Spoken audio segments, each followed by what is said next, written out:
ವಕ್ರತುಂಡ ಮಹಾಕಾಯ ಕೋಟಿ ಸೂರ್ಯ ಸಮಪ್ರಭ ನಿರ್ವಿಘ್ನಂ ಕುರು ಮೇ ದೇವ ಸರ್ವ ಕಾರ್ಯೇಷು ಸರ್ವದಾ. ಗಂ ಗಣಪತಿ ನಮಃ. ಜಯ ಗಣೇಶ ನಿನಗೆ ವಂದನೆ.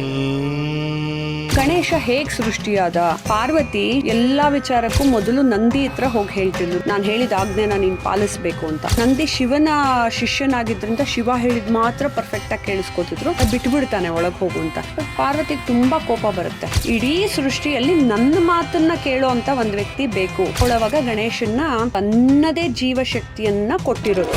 ಗಣೇಶನಿಗೆ ಎಂಜಲ್ ಮಾಡಿ ಇಡ್ತಾರೆ, ಎಡಗೈಯಲ್ಲಿ ಬಡಿಸ್ತಾರೆ. ಅಂದ್ರೆ ಗಣೇಶ ನಗ್ನವಾಗಿ ಕೂತಿರೋದು, ಆಕೆ ತೊಡೆ ಮೇಲೆ ನೀಲಿ ಸರಸ್ವತಿಯಿಂದ ಕೂತಿರೋದು.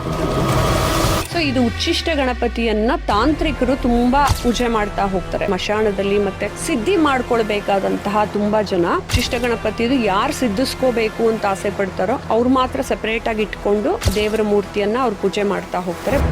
ಗಣಪತಿನ ಸೀರೆ ಉಡಿಸ್ತಾರೆ.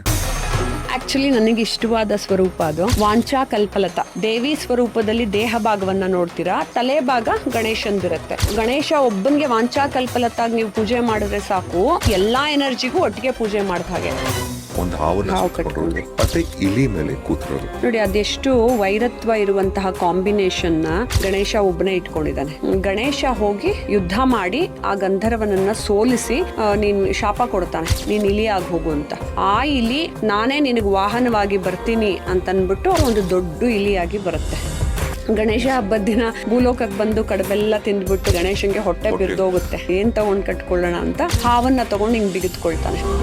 ಯಾಕೆ ಗಣಪತಿಗೆ ನಾವು ಮೊದಲನೇದಾಗಿ ಪೂಜೆ ಮಾಡ್ತೀವಿ? ಗಣೇಶನ ಪೂಜೆ ನಾವೆಲ್ಲರೂ ಮಾಡಿ ಮುಂದೆ ಹೋದಾಗ ಲೈಫಲ್ಲಿ ಎಲ್ಲ ಕಷ್ಟಗಳಿಂದ ದೂರ ಹೋಗ್ತೀವಿ. ನೀವು ವರ್ಷದಲ್ಲಿ ಒಂದೇ ದಿನ ಪೂಜೆ ಮಾಡೋ ಬದಲು ಗಣೇಶ ಹಬ್ಬದ ದಿನ ಪ್ರತಿ ತಿಂಗಳು ಸಂಕಷ್ಟಹರ ಚತುರ್ಥಿನ ನೀವು ಮಾಡ್ಕೊಳ್ತಾ ಹೋದಾಗ ಲೈಫಲ್ಲಿ ನಿಮ್ಗೆ ಮತ್ತೆ ಮತ್ತೆ ಎನರ್ಜೈಸ್ ಆಗಿ ನೀವು ಗಣೇಶನ್ನ ಅವನ ಸಹಾಯದಿಂದ ಮತ್ತೆ ಮತ್ತೆ ಮುಂದಕ್ಕೆ ಹೋಗ್ಬೇಕು ಅನ್ನೋದು ನಮ್ದೊಂದಿದ ಆಚರಣೆಗಳು. ಗಣಪತಿ ವ್ರತಗಳು ಅಂತ 21 ರೂಪಾಯಿನೂ ಕೂಡ ಒಂದು ಹಳದಿ ಬಟ್ಟೆನಲ್ಲಿ ಕಟ್ಟಿಟ್ಬಿಟ್ಟು ಗಣೇಶನ ವ್ರತ ಮಾಡೋದಕ್ಕೆ ಶುರು ಮಾಡ್ಕೊಳ್ತೀವಿ. 21 ದಿನಾನು ಒಂದೊಂದು ಹಿಡಿ ಕೈಯಲ್ಲಿ ಅಕ್ಕಿನ ಹಾಕಿ ಅದನ್ನ ಒಂದು ದೇವಸ್ಥಾನಕ್ಕೆ 21ನೇ ದಿನ ತಗೊಂಡೋಗಿ ಕೊಡ್ತಾರೆ.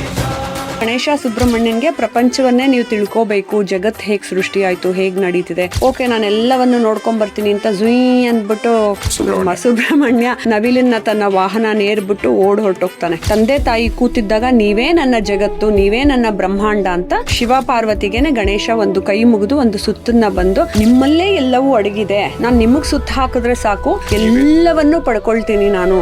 ಗಣೇಶ ಚತುರ್ಥಿ ದಿನ ಚಂದ್ರನ್ನ ನೋಡಬಾರ್ದು ಅಂತ ಅಂದ್ರೆ ಯಾಕೆ? ಗಣೇಶ ಎಲ್ಲಾ ಕಡೆನೂ ಓಡಾಡ್ಕೊಂಡ್ ಬರ್ತಾ ಇದ್ದಾಗ ಚಂದ್ರಲೋಕಕ್ಕೂ ಹೋಗ್ತಾನೆ. ಆದ್ರೆ ಗಣೇಶನ ನೋಡ್ಕೊಂಡು ಆಡ್ಕೊಂಡ್ ನಗ್ತಾನೆ. ಅವಾಗ ಗಣೇಶನ್ಗೆ ತುಂಬಾ ಕೆಟ್ಟ ಕೋಪ ಬಂದು ಅವನು ಶಾಪ ಕೊಡ್ತಾನೆ. ಗಣೇಶನ ಹಬ್ಬದ ದಿನ ಚಂದ್ರನ ದರ್ಶನವನ್ನ ಮಾಡಿದ ತಕ್ಷಣ ಎಲ್ರೂ ಅಪವಾದಗಳು, ಅಪನಿಂದನೆಗಳು ಮತ್ತೆಲ್ಲಾ ಕೆಲಸಗಳಲ್ಲೂ ಅಡಚಣೆಗಳು ನಿನಗ್ ಬರುತ್ತೆ. ತಿರ್ಗಾ ನಿಮ್ಗೆ ಯುಗಾದಿ ಹಬ್ಬದ ದಿನ ನೀವು ಚಂದ್ರನ ದರ್ಶನವನ್ನ ಮಾಡಿದ್ರೆ ನಿಮ್ಮ ಮೇಲ್ ಬಂದಿರೋ ಅಪವಾದಗಳೆಲ್ಲ ಹೋಗುತ್ತೆ.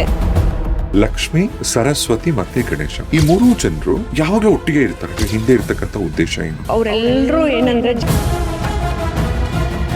ಗಜಮುಖನೇ ಗಣಪತಿಯೇ ನಿನಗೆ ವಂದನೆ. ವಕ್ರತುಂಡ ಮಹಾಕಾಯ ಕೋಟಿ ಸೂರ್ಯ ಸಮಪ್ರಭ ನಿರ್ವಿಘ್ನಂ ಕುರು ಮೇ ದೇವ ಸರ್ವ ಕಾರ್ಯೇಷು ಸರ್ವದಾ. ಪ್ರತಿ ಸಾರಿ ನಾನು ಪಾಡ್ಕಾಸ್ಟ್ ಶುರು ಮಾಡೋ ಮುಂಚೆ ನಾನು ಹೇಳ್ತಕ್ಕಂಥದ್ದು, ಅಂದರೆ ನಾನಂತಲ್ಲ, ಯಾರೇ ಆಗಲಿ ಏನಾದರೂ ಒಂದು ಒಳ್ಳೆ ಕೆಲಸ ಶುರು ಮಾಡಬೇಕಂದ್ರೆ ಪ್ರಥಮ ಪೂಜಿತ ಈತನೇ. ಸೊ ಈ ಭಗವಂತ ನೆನೆಸ್ಕೊಂಡೆ ಪ್ರತಿಯೊಂದು ಪೂಜೆನ ಶುರು ಮಾಡೋದು. ಎಸ್, ರಾಜೇಶ್ ರಿವೀಲ್ಸ್ನ ಮತ್ತೊಂದು ಈ ಅದ್ಭುತವಾದಂಥ ಪಾಡ್ಕಾಸ್ಟ್ಗೆ ಸ್ವಾಗತ. ಇವತ್ತು ಜಗತ್ತಲ್ಲಿ ಒಂದು ಸೆನ್ಸಸ್ ಇಟ್ಟರೆ ಒಂದು 100ಕ್ಕೆ ಆಲ್ಮೋಸ್ಟ್ 99.9% ಎಲ್ಲರ ನೆಚ್ಚಿನ ಫೇವ್ರೆಟ್ ಗಾಡ್ ಇವರು ಅವರೇನೆ. ಇವತ್ತು ನಮ್ಮ ಭಗವಂತ ಗಣೇಶನ ಪಾಡ್ಕಾಸ್ಟ್. ಇವತ್ತು ಗಣೇಶನ ಕುರಿತಾದಂಥ ಸಂಪೂರ್ಣವಾದ ಸಾಕಷ್ಟು ಕಥೆಗಳು ಇವತ್ತು ನನ್ನೊಟ್ಟಿಗೆ ಇರ್ತಕ್ಕಂಥ ನಿಮ್ಮ ಫೇವ್ರೇಟ್ ಅಂಡ್ ನನ್ನ ಫೇವ್ರೇಟ್ ಆಫ್ ಕೋರ್ಸ್ ಇವತ್ತು ಫುಲ್ ಬ್ಲೂ ಕಲರ್ ಮಿಂಚ್ತಾ ಇದ್ದಾರೆ ಡಾಕ್ಟರ್ ರೂಪಾ ಅಯ್ಯರ್ ಅವರು. ನಮಸ್ತೆ. Thank you. ಗಂ ಗಣಪತಿ ನಮಃ. Thank you so much podcast. My pleasure G.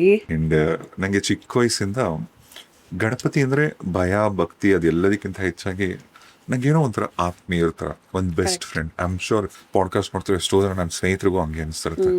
Ganapati ಅಂದ್ರೆ ಎಲ್ಲರೂ ಪ್ರೀತಿಸ್ತಾರೆ, ಒಂಥರ ಮುದ್ದು ಗಣಪತಿ, ಗಣೇಶ. ಸೊ ನೀವು ಗಣಪತಿನ ಹೇಗೆ ನೋಡ್ತೀರ? ನನಗೆ ಚಿಕ್ಕ ವಯಸ್ಸಿಂದ ಗಣೇಶ ಅಂದ್ರೆ ಮುದ್ದು. ಅದು ಯಾರು ಹೇಳ್ಕೊಟ್ರು ಬಿಟ್ರು ಅನ್ನೋದಲ್ಲ. ನಮ್ಮಮ್ಮ ವ್ರತ ಎಲ್ಲ ಮಾಡಿಸೋರು ನನಗೆ, ಪಿಳ್ಳಾರಿ ಗಣೇಶನ ಇಟ್ಟು. ನಾನು ಇನ್ನು 4ನೇ ಕ್ಲಾಸ್ 5ನೇ ಕ್ಲಾಸಲ್ಲಿ ಕೂಡ ನಾವು ಹಸುವಿನ ಸಗಣಿ ತೊಗೊಂಬಂದು ಗರಕೆ ಸಿಕ್ಸಿ ಅದಕ್ಕೆ 21 ದಿನ ಅಳ್ಳಾಡಬಾರ್ದು, ಅದು ಮುಟ್ಟಬಾರ್ದು. ಅದಕ್ಕೆ ಬೆಳಗ್ಗೆನೇ ಎದ್ದು ಯಾರ ಜೊತೆನೂ ಮಾತಾಡದೆ 21 ನಮಸ್ಕಾರ ಹಾಕಿ ಗರಕೆ ಹಾಕಿ ಪೂಜೆ ಮಾಡೋದು ಒಂದು. ಇನ್ನೊಂದು, ನಾನು ಬೆಳ್ಳೂರಲ್ಲಿದ್ದೆ, ಆದಿಚುಂಚನಗಿರಿ ಪಕ್ಕದಲ್ಲಿ. ಅಲ್ಲಿ ತುಂಬಾ ಹಳೇದು ಚೋಳರು ಕಾಲದ ದೇವಸ್ಥಾನ ಎಲ್ಲ ಇದೆ, ಹಾಳು ಬಿದ್ದಿರೋ ದೇವಸ್ಥಾನಗಳು. ಆದಿಮಾಧವರಾಯನ್ ಟೆಂಪಲ್, ಗಣೇಶಂದು, ಶಿವಂದು ಎಲ್ಲ. ಅಲ್ಲಿ ಗಣೇಶನ್ ಪುಟ್ಟು ಕೊಳದ ಪಕ್ಕ ಗೌರಿ ಕೊಳ ಅಂತಿದೆ, ಅದ್ರ ಪಕ್ಕದಲ್ಲಿರೋ ಗಣೇಶನ್ಗೆ ಸುಮ್ಮನೆ ಇಲ್ಲಿಂದ ಒಂದು ತಮ್ಗೆ ತೊಗೊಂಡೋಗ್ಬಿಟ್ಟು ಚೊಂಬು ಗಣೇಶನ್ಗೆ ನೀರೆಲ್ಲ ಹಾಕ್ಬಿಟ್ಟು ಹೂವೆಲ್ಲ ತೊಗೊಂಡೋಗ್ತಿದ್ದೆ ಮನೆಯಿಂದ. ಸ್ಕೂಲ್ಗೆ ಹೋಗೋಕೆ ಮುಂಚೆ ಅದು ಮಾಡ್ಕೊಂಡು ಸ್ಕೂಲ್ಗೆ ಓಡ್ತಾ ಇದ್ದೆ.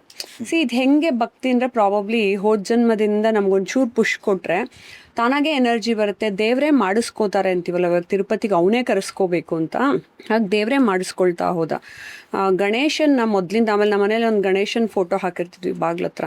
ಮನೆಯಿಂದ ಹೊರಗೆ ಹೋಗೋಕೆ ಮುಂಚೆ ದೇವ್ರಿಗೆ ನಮಸ್ಕಾರ ಮಾಡ್ಕೊಂಡು ಹೋಗಬೇಕು ಅನ್ನೋದೊಂದು ಪದ್ಧತಿನೂ ನಾನು ಚಿಕ್ಕ ವಯಸ್ಸಿಂದ, ನನಗೆ ಎಟಕದೇ ಹೋದ್ರೂ ಅಲ್ಲಿ ಮೇಲೆ ಹತ್ತಿ ಅದನ್ನು ಮುಟ್ಬಿಟ್ಟು ಆಮೇಲೆ ಸ್ಕೂಲ್ಗೆ ಹೋಗ್ತಿದ್ದೆ. ಒಂದು ಸ್ಕೂಲ್ಗೆ ಹೋಗೋ ರೋಡಲ್ಲಿ ಒಂದು ಗಣೇಶನ ದೇವಸ್ಥಾನ ಇತ್ತು. ಇನ್ನೊಂದು, ಅದಂತೂ ಯಾರೂ ನಂಗೆ ಹೇಳ್ಕೊಟ್ಟಿಲ್ಲ. ಈಗ ಓದ್ತಾ ತತ್ವಮಸಿ ಓದಿದಾಗ ಗೊತ್ತಾಯಿತು ಎಲ್ಲದರಲ್ಲೂ ಪರಮಾತ್ಮ ಇದ್ದಾನೆ ಅಂತ. ಸ್ಕೂಲ್ಗೆ ಹೋಗ್ಬೇಕಾದ್ರೆ ಗಣೇಶನ ದೇವಸ್ಥಾನದ ಮುಂದೆ ಸುಮ್ಮನೆ ಒಂದು ಕಲ್ಲು ಎತ್ಕೊಳ್ಳೋದು, ಬ್ಯಾಗಲ್ಲಿ ಹಾಕ್ಕೊಳ್ಳೋದು, ಅದು ದೇವರು ಅಂತ. ನಾ ಚಿಕ್ಕ ವಯಸ್ಸಲ್ಲಿ ನಮ್ಮ ಅಪ್ಪ ಒಂದ್ಸತಿ ಮಾತ್ರ ಎಕ್ಸಾಮ್ ಬರೆಯೋವಾಗ ನೀನು ಎತ್ಕೊಂಡು ಹೋಗೊಂದಿರು 1ನೇ ಕ್ಲಾಸಲ್ಲಿ ನನಗೆ ಆಮೇಲೆ ಅದೇ ಬಂದು ಸ್ಕೂಲ್ಗೆ ಹೋಗ್ಬೇಕಾರೆಲ್ಲ ಕಲ್ಲು ತೊಗೊಂಡು ನನ್ನ ಫ್ರೆಂಡ್ಸ್ ಎಲ್ಲ, ಏನು ಬ್ಯಾಗಲ್ಲಿ ಯಾಕೆ ಇಷ್ಟೊಂದು ಕಲ್ಲು ಇಟ್ಕೊಂಬರ್ತೀಯಾ ಅನ್ನೋರು. ಹಂಗೆ ಜೋಡಿಸ್ಕೊಂಡು ತಿರ್ಗಾ ಬ್ಯಾಗ್ನ ತೊಗೊಂಬಂದು ಅಲ್ಲೇ ಕಲ್ಲು ಹಾಕ್ತಾಯಿದ್ದೆ ವಾಪಸ್ಸು.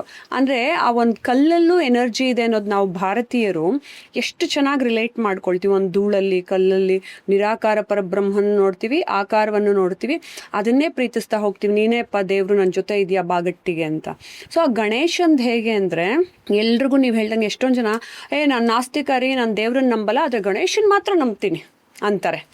ಗಣೇಶನ್ನ ಕ್ಯೂಟಾಗಿ ಬ್ಯೂಟಿಫುಲ್ಲಾಗಿ ಪ್ರೀತಿಸ್ತಾನೆ ಹೋಗ್ತಾರೆ. ಆಮೇಲೆ ನಾನಂತೂ ಗಣೇಶನ್ನ ಮುದ್ದು ಪುಟ್ಟ ಮಗುನೇ ಹಿಂಗೆ ತಬ್ಕೊಳ್ಳೋ ಥರನೇ ಚಿಕ್ಕ ವಯಸ್ಸಿಂದ ಅದ್ರ ಜೊತೆ ಆಟ ಆಡೋಂಗೆ ನಾನು ಜ್ಞಾಪಿಸ್ಕೊಂಡು ಬಂದಿರೋದು. ನಾನು ದೊಡ್ಡವಳಾದರೂ ಅವ್ನು ಪುಟ್ಟ ಮಗು ಥರನೇ ಬರ್ತಿರುತ್ತೆ ನನಗೆ, ಯಾವಾಗಲೂ ಇದ್ದಾನೆ ಜೊತೆಲಿ ಅಂತ. ಸೊ ಗಣೇಶನ್ನ ಚಿಕ್ಕ ವಯಸ್ಸಿಂದ ನಾನು ಪೂಜೆ ಮಾಡ್ತಾ ಬಂದಿದ್ದೆ.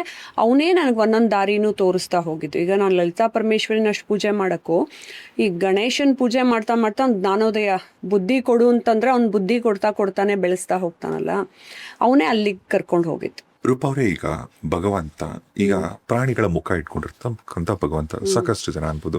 ಈಗ ನರಸಿಂಹಸ್ವಾಮಿ, ನಮ್ಮ ಮುದ್ದು ಗಣೇಶ, ಆಮೇಲೆ ಹಯಗ್ರೀವರು, ಆಮೇಲೆ ವರಹಸ್ವಾಮಿ, ವಾರಾಹಿ, ಪ್ರತ್ಯಂಗಿರ ದೇವಿ, ಮತ್ತೆ ಇವನ್ ರಾಹು ಕೇತು ಒಳಾಗ್ಲಿ ಸಾಕಷ್ಟು ದೇವರು ಅವತಾರಗಳು ಈ ಪ್ರಾಣಿಗಳ ಮುಖ ಇಟ್ಕೊಂಡಿದ್ದಾಗ ನಾನು ಕೇಳ್ಪಟ್ಟಿದ್ದೇನು ಅಂದ್ರೆ, ಇವ್ರುಗಳೆಲ್ಲ ತುಂಬಾ ಪವರ್ಫುಲ್ ಅಂತ.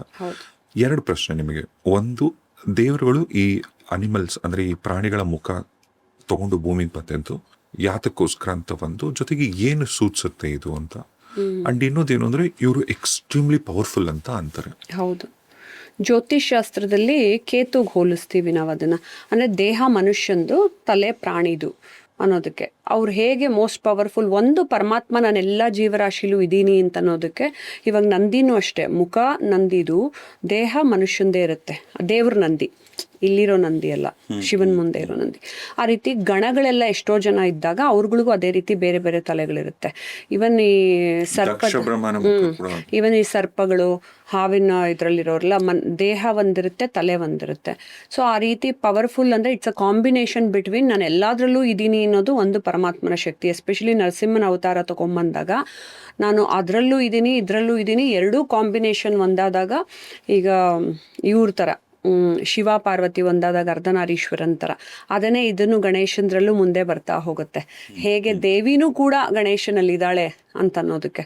ಸೊ ಹಾಗೆ ಗಣೇಶನ್ನ ನೋಡಿದಾಗ ಅವನ್ನ ಸೌಮ್ಯವಾಗಿ ಮುದ್ದಾಗೂ ನೋಡ್ತೀರಾ, ಅವನ್ನ ತಾಂತ್ರಿಕ ಗಣೇಶನಾಗೂ ಉಚ್ಚಿಷ್ಟ ಗಣಪತಿ ಥರನೂ ನೋಡ್ತೀರಾ, ಅವನೆಷ್ಟು ಕ್ರೂರವಾಗಿ ಸಂಹಾರ ಮಾಡ್ದ ಅಂತ ಅನ್ನೋದನ್ನು ಎಲ್ಲ ನೋಡ್ತಾ ಹೋಗ್ತೀವಿ. ಇದೆಲ್ಲ ಪುರಾಣಗಳಲ್ಲಿ ಉಲ್ಲೇಖಿತವಾಗಿ ಬಂದಿರೋದು ಒಂದು. ಮತ್ತು ದೇವರು ತನ್ನ ಅವತಾರಗಳಲ್ಲಿ ಎಲ್ಲ ಡಿಫ್ರೆಂಟಾಗಿ ನಾನಿದ್ದೀನಿ ಅಂತ. ಇವಾಗ ದಶಾವತಾರದಲ್ಲೇ ಒಂದು ಮೀನಾಗಿ ತೋರಿಸ್ದ, ಒಂದು ಜಲಚರ ಮತ್ತು ಭೂಚರ ಎರಡನ್ನೂ ತೋರಿಸ್ದ.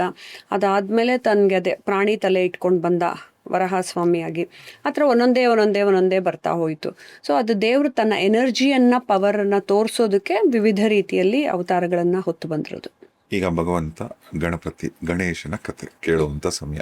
ಗಣೇಶನ ಕತೆ ಮತ್ತು ಲೀಲೆಗಳು ಹೇಗೆ ನಾವು ಕೃಷ್ಣನ ಮುದ್ದು ಕೃಷ್ಣನ ಥರ ಪ್ರೀತಿಸ್ತೀವೋ ಹಾಗೆ ಗಣೇಶಂದು ಹೇಳಕ್ಕೆ ಎಷ್ಟೊಂದು ಪುರಾಣಗಳಲ್ಲಿ ಉಲ್ಲೇಖಿಸಿದ್ದಾರೆ. ಸ್ಕಂದ ಪುರಾಣ ಆಗಿರ್ಬೋದು, ಬ್ರಹ್ಮ ವೈವರ್ತ ಪುರಾಣ ಆಗಿರಬಹುದು, ಮತ್ತು ಶಿವಪುರಾಣ ಆಗಿರಬಹುದು, ಅನೇಕ ಪುರಾಣಗಳಲ್ಲಿ ಉಲ್ಲೇಖಿಸ್ತಾ ಹೋಗಿದ್ದಾರೆ ಗಣೇಶನ ಕತೆನ. ಗಣೇಶ ಹೇಗೆ ಸೃಷ್ಟಿಯಾದ ಅಂತ ಹೇಳಿದ್ರೆ, ಪಾರ್ವತಿ ಶಿವನ್ನ ಮದುವೆ ಮಾಡ್ಕೊಂಡಾಗ ಎಲ್ಲ ವಿಚಾರಕ್ಕೂ ಮೊದಲು ನಂದಿ ಹತ್ರ ಹೋಗಿ ಹೇಳ್ತಿದ್ಲು, ನನ್ನ ಮಾತು ನೀನು ಕೇಳಿಸ್ಕೋಬೇಕು, ನಾನು ಹೇಳಿದ ಆಜ್ಞೆನ ನೀನು ಪಾಲಿಸ್ಬೇಕು ಅಂತ. ಅವಾಗ ನಂದಿ ಏನು ಮಾಡ್ತಿದ್ರು, ನಂದಿ ಶಿವನ ಶಿಷ್ಯನಾಗಿದ್ರಿಂದ ಶಿವ ಹೇಳಿದ ಮಾತ್ರ ಪರ್ಫೆಕ್ಟಾಗಿ ಕೇಳಿಸ್ಕೊತಿದ್ರು. ಒಂದ್ಸತಿ ನಂದಿಗೂ ಹೇಳಿದ್ರು, ಮನೆ ಒಳಗಡೆ ಬಿಡಬೇಡ, ನಾನು ಧ್ಯಾನದಲ್ಲಿರ್ತೀನಿ ಅಂತ ಅಂದ್ಬಿಟ್ಟು. ಅವಾಗ ನಂದಿ ಅಡ್ಡ ನಿಂತ್ಕೊಳ್ತಾನೆ, ಇದೇ ಥರ ಗಣೇಶ ನಿಂತ್ಕೊಂಡಾಗ ಅಡ್ಡ ನಿಂತ್ಕೊಂಡಾಗ ಶಿವ ಹೇಳ್ತಾನೆ, ನಂದಿ ನನ್ನ ಮಾತೆ ನೀನು ಕೇಳಲ್ವಾ, ಬಿಡು, ನನಗೆ ಹೇಳಿಲ್ಲ ಪಾರ್ವತಿ, ನಾನು ಒಳಗಡೆ ಹೋಗಬೇಕು ಅಂತ ಹೇಳ್ತಾನೆ. ಅದಕ್ಕೆ ನಂದಿ ಹೇಳ್ತಾನೆ, ನಿಮ್ಮನ್ನು ಯಾರು ತಡೆಯೋಕ್ಕೆ ಸಾಧ್ಯ ಪರಮೇಶ್ವರ ಅಂತ ಬಿಟ್ಬಿಡ್ತಾನೆ ಒಳಗೆ ಹೋಗು ಅಂತ. ಪಾರ್ವತಿಗೆ ತುಂಬ ಕೋಪ ಬರುತ್ತೆ. ಅವಾಗ ಅವಳು ಶಿವಂಗೆ ಹೇಳ್ತಾಳೆ, ನಾನು ನಂದಿಗೆ ಅಷ್ಟು ಹೇಳಿದ್ರೂ ಕೂಡ ನೀನು ನಿಲ್ಲಿಸು ಅಂದ್ಬಿಟ್ಟು ನಿನ್ನನ್ನು ಕೂಡ ತಡೆದಿಲ್ಲ. ಇಡೀ ಸೃಷ್ಟಿಯಲ್ಲಿ ನನ್ನ ಮಾತನ್ನು ಕೇಳೋ ಅಂತ ಒಂದು ವ್ಯಕ್ತಿ ಬೇಕು ನನಗೆ ಅಂತ ಅವಳವಾಗ ಗಣೇಶನ್ನ ಕೆಲವು ಪುರಾಣಗಳಲ್ಲಿ ಅವಳು ಚಂದನದಿಂದ ಸೃಷ್ಟಿ ಮಾಡಿದ್ಲು ಅಂತಿದೆ, ಕೆಲವು ಪುರಾಣದಲ್ಲಿ ಅರಿಶಿಣದಿಂದ ಸೃಷ್ಟಿ ಮಾಡಿದ್ಲು ಅಂತಿದೆ, ಕೆಲವು ಪುರಾಣದಲ್ಲಿ ಮುಲ್ತಾನಿ ಮಿಟ್ಟಿ ಬರುತ್ತಲ್ಲ, ಜೇಡಿ ಮಣ್ಣು ಥರ ಸುಗಂಧ ಭರಿತ ಮಣ್ಣು, ಅದರಿಂದ ಸೃಷ್ಟಿ ಮಾಡಿ ಅದಕ್ಕೆ ತನ್ನದೇ ಜೀವಶಕ್ತಿಯನ್ನು ಕೊಟ್ಟಿರೋದು. ಸೊ ಗಣೇಶ ಹೇಗೆ ಪವರ್ಫುಲ್ ಅಂದರೆ, ಕಾಳಿ ಸ್ವರೂಪ ಮತ್ತು ಪಾರ್ವತಿ ತನ್ನ ಬ್ರಹ್ಮಾಂಡದ ತನ್ನ ಎಲ್ಲ ಶಕ್ತಿಯನ್ನು ಕೊಟ್ಟು ಆ ಮಗುವನ್ನು ಸೃಷ್ಟಿ ಮಾಡಿದ್ಲು. ಆ ಮಗುಗೆ ಜೀವ ಬಂದು ಎಲ್ಲ ಶಕ್ತಿ ಬಂದಮೇಲೆ, ಅಮ್ಮ ನಾನು ನೀನು ಹೇಳ್ದಂಗೆ ಕೇಳ್ಕೊಂಡಿರ್ತೀನಿ ಅಂತ ಅಂದ್ಬಿಟ್ಟು ಪಾಪ ಅದು ಪರಿಪಾಲಿಸೋಕ್ಕೆ ಇತ್ತು. ಸೊ ಅಮ್ಮ ಸ್ನಾನ ಮಾಡೋಕೆ, ಈ ಕತೆ ನಾವೆಲ್ಲರೂ ಕೇಳಿರ್ತೀವಿ, ಪಾರ್ವತಿ ಸ್ನಾನ ಮಾಡೋಕ್ಕೆ ಹೋದಾಗ ಈಗಲೂ ಕೈಲಾಸದಲ್ಲಿ ಗೌರಿ ಕುಂಡ ಅಂತಿದೆ, ಕೈಲಾಸ ಪರಿಕ್ರಮ ಮಾಡ್ಕೊಂಡು ಬರ್ತಾ ಹಿಂದ್ಗಡೆ ಇದೆ. ಸೊ ಆ ಗೌರಿ ಕುಂಡದಲ್ಲಿ ತಾನು ಸ್ನಾನ ಮಾಡಕ್ಕೆ ಹೋದಾಗ ಕೈಲಾಸದಲ್ಲಿ ಯಾರನ್ನು ಒಳಗೆ ಬಿಡಬೇಡ ಪುಟ್ಟ ಅಂತ ಹೇಳಿರ್ತಾಳೆ. ಸೊ ಅದಕ್ಕೆ ಯಾರನ್ನೂ ಒಳಗೆ ಬಿಡಬಾರ್ದು ಅಂತ ಅಮ್ಮನೇ ಜಗನ್ಮಾತೆ, ಅಮ್ಮನ ಮಾತನ್ನು ನಾನು ಪಾಲಿಸ್ಬೇಕು. ಈಗ ನಮ್ಮಮ್ಮ ಹೇಳ್ದಂಗೆ ತಾನೇ ನಾವೆಲ್ಲರೂ ಕೇಳ್ತೀವಿ. ಸೊ ಅಮ್ಮನ ಮಾತನ್ನು ಪಾಲಿಸ್ಬೇಕು ಅಂದ್ರೆ ಅವ್ನು ಶಿವನ್ ನೋಡೇ ಇಲ್ಲ, ಶಿವ ನಮ್ಮ ಅಪ್ಪ ಅನ್ನೋದು ಪಾಪ ಅದಕ್ಕೆ ಗೊತ್ತಿಲ್ಲ. ಅವನೇನು ಮಾಡ್ತಾನೆ, ಶಿವ ಬಂದಾಗ ಏ ಬಾಲಕ ಜಾಗ ಬಿಡು ಅಂತ ಹೇಳಿದಾಗ, ಇಲ್ಲ ನಮ್ಮಮ್ಮಂದಿದು ಮನೆ, ನಮ್ಮಮ್ಮ ಹೇಳ್ದಂಗೆ ನಾನು ಕೇಳಬೇಕು, ನಮ್ಮಮ್ಮ ಯಾರನ್ನೂ ಒಳಗೆ ಬಿಡು ಅಂತ ಹೇಳಿದಾಳೆ, ಬಿಡಬಾರ್ದು ಅಂತ, ಅದಕ್ಕೆ ಯಾರನ್ನೂ ಬಿಡಲ್ಲ ಅಂತ ಹೇಳಿದಾಗ ನೀನು ನನ್ನ ಮುಂದೆನೇ ಎದುರು ಜವಾಬ್ ಕೊಡ್ತೀಯಾ, ನನ್ನ ಮುಂದೆನೇ ವಾದ ಮಾಡ್ತೀಯಾ ಅಂತ ಶಿವ ಏನು ಮಾಡಲ್ಲ. ಅಷ್ಟರಲ್ಲಿ ನಂದಿ ಬರ್ತಾನೆ. ನಂದಿ ಬಂದು, ಇರಿ ಸ್ವಾಮಿಗಳೇ ನಾನು ಮಾತಾಡ್ತೀನಿ ಅಂತ ಡೀಲ್ ಮಾಡಕ್ಕೆ ಹೋದಾಗ ನಂದಿ ಜೊತೆ ಯುದ್ಧನೂ ಮಾಡ್ತಾನೆ, ಪುಟ್ಟ ಹುಡುಗ. ಯಾಕೆ ಅಂದರೆ ಅವನಿಗೆ ಪಾರ್ವತಿ ಪವರ್ ಕೊಟ್ಟಿರ್ತಾಳೆ. ಅವ್ನಿಗೆ ಏನೇ ಬಿಸಾಕಿದ್ರು, ಏನೇ ಯುದ್ಧ ಮಾಡೋಕ್ಕೋದ್ರು, ಏನೇ ವೆಪನ್ಸ್ ಹಾಕಿದ್ರು ಅದು ತಿರ್ಗಾ ವಾಪಸ್ ಹೋಗ್ತಿರುತ್ತೆ. ಅದಾದಮೇಲೆ ತಿರ್ಗಾ ಏನಕ್ಕೆ ಹಿಂಗೆ ಫೈಟ್ ಆಗ್ತಿದೆ ಅಂದ್ಬಿಟ್ಟು ತಿರ್ಗಾ ಬ್ರಹ್ಮದೇವ ಬರ್ತಾರೆ, ಬಾಲಕ ನೀನು ಜಾಗ ಬಿಡು, ಯಾಕೆ ಇದು ಕೈಲಾಸನೇ ಪರಮೇಶ್ವರಂದು, ನೀನು ಯಾಕೆ ಅಡ್ಡ ಹಾಕಿದ್ರೆ, ಇಲ್ಲ ನಮ್ಮಮ್ಮನ ಆಜ್ಞೆಯನ್ನು ನಾನು ಪಾಲಿಸ್ಬೇಕು, ನೀವೆಲ್ಲ ಯಾರು ಅನ್ನೋದೇ ನನಗೆ ಗೊತ್ತಿಲ್ಲ ಅಂತ ಹೇಳ್ತಾನೆ ಗಣೇಶ. ಆವಾಗ ಬ್ರಹ್ಮದೇವ ಎಷ್ಟು ದೊಡ್ಡ ಪವರ್ಫುಲ್ ಅಸ್ತ್ರಗಳನ್ನು ಬಿಟ್ಟರೂ ಕೂಡ ಗಣೇಶ ಜಾಗ ಬಿಡಲ್ಲ. ಯಾಕೆಂದರೆ ಅವ್ನು ತಿರ್ಗಾ ಪಾರ್ವತಿ ಪವರಿಂದ ಪ್ರೊಟೆಕ್ಟೆಡ್ ಆಗಿರ್ತಾನೆ. ತಿರ್ಗಾ ನಾರಾಯಣ ಬಂದು ಕೇಳ್ಕೊಳ್ತಾನೆ. ಅದಾದ್ಮೇಲೆ ಶಿವ ಇವನು ಯಾರ ಮಾತನ್ನು ಕೇಳ್ತಾ ಇಲ್ಲ, ಇದಕ್ಕೆ ನಾನೇ ಮೋಸ್ಟ್ ಪವರ್ಫುಲ್ ವ್ಯಕ್ತಿ, ನಾನು ಮಾಡಲೇಬೇಕು, ನನ್ನ ಜಾಗಕ್ಕೆ ನನ್ನನ್ನು ಹೋಗಬೇಡ ಅಂತ ತಡೆಗಟ್ಟಿದ್ದಾನಲ್ಲ ಅಂತ ಅಂದ್ಬಿಟ್ಟು ಇವನು ಬಂದಿದ್ದಾನೆ ಅಂತ ತನ್ನ ಎನರ್ಜಿನೆಲ್ಲ ಕ್ರೋಢೀಕರಿಸಿ ಆ ತ್ರಿಶೂಲನ ಬಿಟ್ಟು ಅವ್ನ ಕತ್ತನ್ನು ಕತ್ತರಿಸ್ಬಿಡ್ತಾನೆ. ಆವಾಗ ನಂದಿ ತಿರ್ಗಾ ಹೋಗ್ಬಿಟ್ಟು ಪಾರ್ವತಿ ಹತ್ರ ಹೇಳ್ತಾನೆ, ಈ ಥರ ಒಂದು ಇದಾಗ್ಬಿಡ್ತು, ಪುಟ್ಟ ಬಾಲಕನ್ನ ಅಂದರೆ ನಿಮ್ಮ ಮಗುನ ಈ ರೀತಿ ಮಾಡಿಬಿಟ್ರು, ಅವ್ರಿಗೆ ಗೊತ್ತಾಗ್ಲಿಲ್ಲ ಅಂತಂದಾಗ ಅಲ್ಲಿಂದ ಪಾರ್ವತಿ ಬರ್ತಾಳೆ. ಅವಳು ಬಂದು ಎಷ್ಟು ಬ್ಯೂಟಿಫುಲ್ಲಾಗಿ ಹೇಳ್ತಾಳೆ ಅಂದರೆ, ಅಷ್ಟು ಪುಟ್ಟ ಬಾಲಕನ ಜೊತೆ ನೀವು ಬ್ರಹ್ಮ ವಿಷ್ಣು ಮಹೇಶ್ವರರು ಯುದ್ಧ ಮಾಡಕ್ಕೆ ಯಾಕೆ ಹೋದ್ರಿ? ಫಸ್ಟ್ ಆಫ್ ಆಲು ಅವ್ನು ಹೇಳ್ತಿರೋದನ್ನ ನೀವು ಸ್ವಲ್ಪ ತಾಳ್ಮೆಯಿಂದ ಕೇಳಿಸ್ಕೋಬೇಕು. ಅವ್ನು ಏನಕ್ಕೆ ಹೇಳ್ತಿದ್ದಾನೆ, ನಿಮ್ಮಮ್ಮ ಯಾರು ಅಂತ ಕೇಳಬೇಕು, ನಮ್ಮಮ್ಮ ಪಾರ್ವತಿ ಅಂದರೆ ಹೇಗೆ ಹುಟ್ಟಿದೆ ಅಂತ ಕೇಳಬೇಕು. ಅವನ ಹತ್ರ ನೀವೇನೂ ಕಥೆನ ಕೇಳಿದೆ, ನಿಮ್ಗೆ ಅವನ ಬಗ್ಗೆ ಕನಿಕರನೇ ಬರಲಿಲ್ವಾ? ಆಮೇಲೆ ಅವನೇನು ರಾಕ್ಷಸನ? ನೀವು ಯಾಕೆ ಅಷ್ಟು ಚಿಕ್ಕ ಹುಡುಗನ ಜೊತೆ ನೀವು ಫಸ್ಟ್ ಆಫ್ ಆಲ್ ನೀವು ಯುದ್ಧ ಮಾಡಿದ್ದೆ ತಪ್ಪು, ನಾನು ನಿಮಗೆಲ್ಲ ಶಾಪ ಕೊಡ್ತೀನಿ, ಸೃಷ್ಟಿ ಸ್ಥಿತಿ ಲಯ ಕರೆಕ್ಟಾಗಿ ಆಗದೆ ಇರೋಂಗೆ ನಾನು ಅವತಾರ ತೋರಿಸ್ಬೇಕಾಗತ್ತೆ ಅಂತ ಅವಳು ಕೋಪ ಮಾಡ್ಕೊಳ್ತಾಳೆ. ನನ್ನ ಮಗನಿಗೆ ಪ್ರಾಣ ತರಿಸ್ಕೊಡ್ಬೇಕು ನೀವು, ನನಗೆ ಗೊತ್ತಿಲ್ಲ, ನನ್ನ ಮಗನಿಗೆ ತಲೆನ ಜೋಡಿಸ್ಬೇಕು ಅಂದಾಗ ಆವಾಗ ಶಿವ ಈ ಗಣಗಳಿಗೆ ಆಜ್ಞೆ ಅಂದರೆ ಅದನ್ನು ಎಷ್ಟು ಚೆನ್ನಾಗಿ ಹೇಳ್ತಾನೆ ಅಂತ ಹೇಳಿದ್ರೆ, ಯಾವ ಪ್ರಾಣಿ, ಯಾವ ಜನರು ಅಂದರೆ ಅಮ್ಮನ ಅಟ್ಯಾಚ್ ಆಗಿ, ಇವಾಗ ನಾವೆಲ್ಲ ಹುಟ್ಟಿದಾಗ ಅಮ್ಮನ ತಾನೇ ತಬ್ಕೊಂಡು ಮಲಗಿರ್ತೀವಿ, ಯಾವ ಪ್ರಾಣಿ ಅಮ್ಮನಿಗೆ ತಬ್ಕೊಂಡು ಮಲಗಿದೆಯೋ ಅದನ್ನು ತರ್ಕೂಡ್ದು, ಉತ್ತರ ದಿಕ್ಕಿಗೆ ತಲೆ ಹಾಕ್ಕೊಂಡಿರ್ಬೇಕು, ಅಮ್ಮ ಮಗು ಕಡೆ ಬೆನ್ನು ಹಾಕ್ಕೊಂಡಿರ್ಬೇಕು. ಅಮ್ಮ ಆ ಕಡೆ ಎಲ್ಲೋ ಸಪ್ರೇಟಾಗಿ ಮಲಗಿ ಬೆನ್ನು ಹಾಕ್ಕೊಂಡು ಮಗು ಎಲ್ಲೋ ಮಲಗಿದ್ರೆ ಅಂಥದನ್ನ ಅಂದರೆ ಮನುಷ್ಯರಾಗಿರ್ಬಹುದು, ಪ್ರಾಣಿಗಳಾಗಿರ್ಬೋದು, ಎಲ್ಲ ಯಾವ ಸಂಕುಲದಲ್ಲಿದ್ರು ಅದನ್ನ ತೊಗೊಂಬನ್ನಿ ಅಂತ ಹೇಳ್ತಾರೆ. ಇವರೆಲ್ಲ ಹೋಗ್ತಾರೆ, ಫಸ್ಟು ಕೋತಿನ ನೋಡ್ತಾರೆ, ಕೋತಿ ಅಮ್ಮಂಗೆ ತಾನೇ ತಬ್ಕೊಂಡು ಮಲಗಿರುತ್ತೆ, ಸೊ ಕೋತಿನ ಬಿಟ್ಬಿಡ್ತಾರೆ. ಜಿಂಕೆ ಹತ್ರ ಹೋಗ್ತಾರೆ, ಜಿಂಕೆ ಕೂಡ ತಬ್ಕೊಂಡು ಮಲಗಿರುತ್ತೆ. ಇವನ್ ಹಾವನ್ನೆಲ್ಲ ನೋಡ್ತಾರೆ, ಸರ್ಪಗಳನ್ನ ಎಲ್ಲ. ಆಮೇಲೆ ಎಲ್ಲ ಹುಡುಕಿ ಅಲ್ಲಿ ಒಂದೇ ಒಂದು ಆನೆ, ಅಮ್ಮ ಆನೆ, ಮಗು ಶಾಂತವಾಗಿ ಎಲ್ಲೋ ಸಪ್ರೇಟಾಗಿ ಮಲಗಿರುತ್ತೆ. ಅಮ್ಮ ಬೆನ್ನು ಹಾಕ್ಕೊಂಡು ಆ ಕಡೆ ಎಲ್ಲೋ ಮಲಗಿರುತ್ತೆ. ಸೊ ಅವಾಗ ಆನೆ ತಲೆನ ಕಟ್ ಮಾಡಿಕೊಂಡು ಅದು ಇದಕ್ಕೆ ನಾರ್ತ್ಗೆನೆ, ಉತ್ತರಕ್ಕೆ ತಲೆ ಹಾಕೊಂಡು ಮಲಗಿರುತ್ತೆ. ಅದ್ರ ಕತ್ತನ್ನು ತೊಗೊಂಬಂದು ಕೊಡ್ತಾರೆ.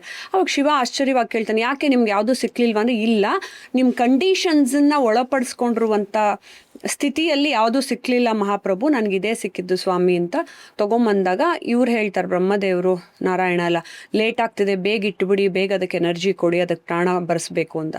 ಆವಾಗ ಗಣೇಶನ್ಗೆ ಅದಿಟ್ಟು ಮತ್ತೆ ಶಿವ ಅದಕ್ಕೆ ಪ್ರಾಣ ಕೊಡ್ತಾನೆ.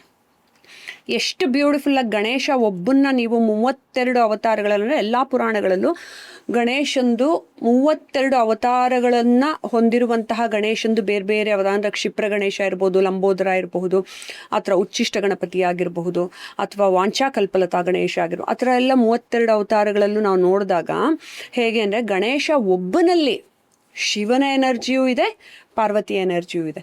ಸೊ ಮಹಾಶಕ್ತಿ ಎನರ್ಜಿಯಿಂದ ಅದು ಬಂತು, ತಿರ್ಗಾ ಅದು ಹೊರಟೋದ ತಕ್ಷಣ ತಿರ್ಗಾ ಶಿವನ ಎನರ್ಜಿ ಬಂತು. ಯಾಕೆ ನಾವೆಲ್ಲರೂ ಗಣೇಶನ ಪೂಜೆ ಮಾಡ್ತೀವಿ ಅಂತ ಹೇಳಿದ್ರೆ, ವಿಘ್ನ ಹರ್ತಾನೂ ಅವನೇ, ವಿಘ್ನ ಕರ್ತಾನೂ ಅವನೇ ಜೀವನದಲ್ಲಿ. ಇದೇನು ಅಂದರೆ 2 ಎನರ್ಜಿ ಸಮ್ಮಿಲನವಾಗಿದೆ ಅಂತ. ಆಮೇಲೆ ಆ ಎನರ್ಜಿ ಎಲ್ಲ ಕೊಟ್ಟು ಗಣೇಶ ತಿರ್ಗಾ ಬಂದು ನಿಂತ್ಕೊಂಡಾಗ ಇನ್ನೂ ಎಷ್ಟು ಮುಖ್ಯ ಅಂದರೆ, ಎಲ್ಲ ದೇವಾನುದೇವತೆಗಳು ಒಂದೊಂದು ಶಕ್ತಿ ಕೊಡ್ತಾರೆ ಗಣೇಶನಿಗೆ.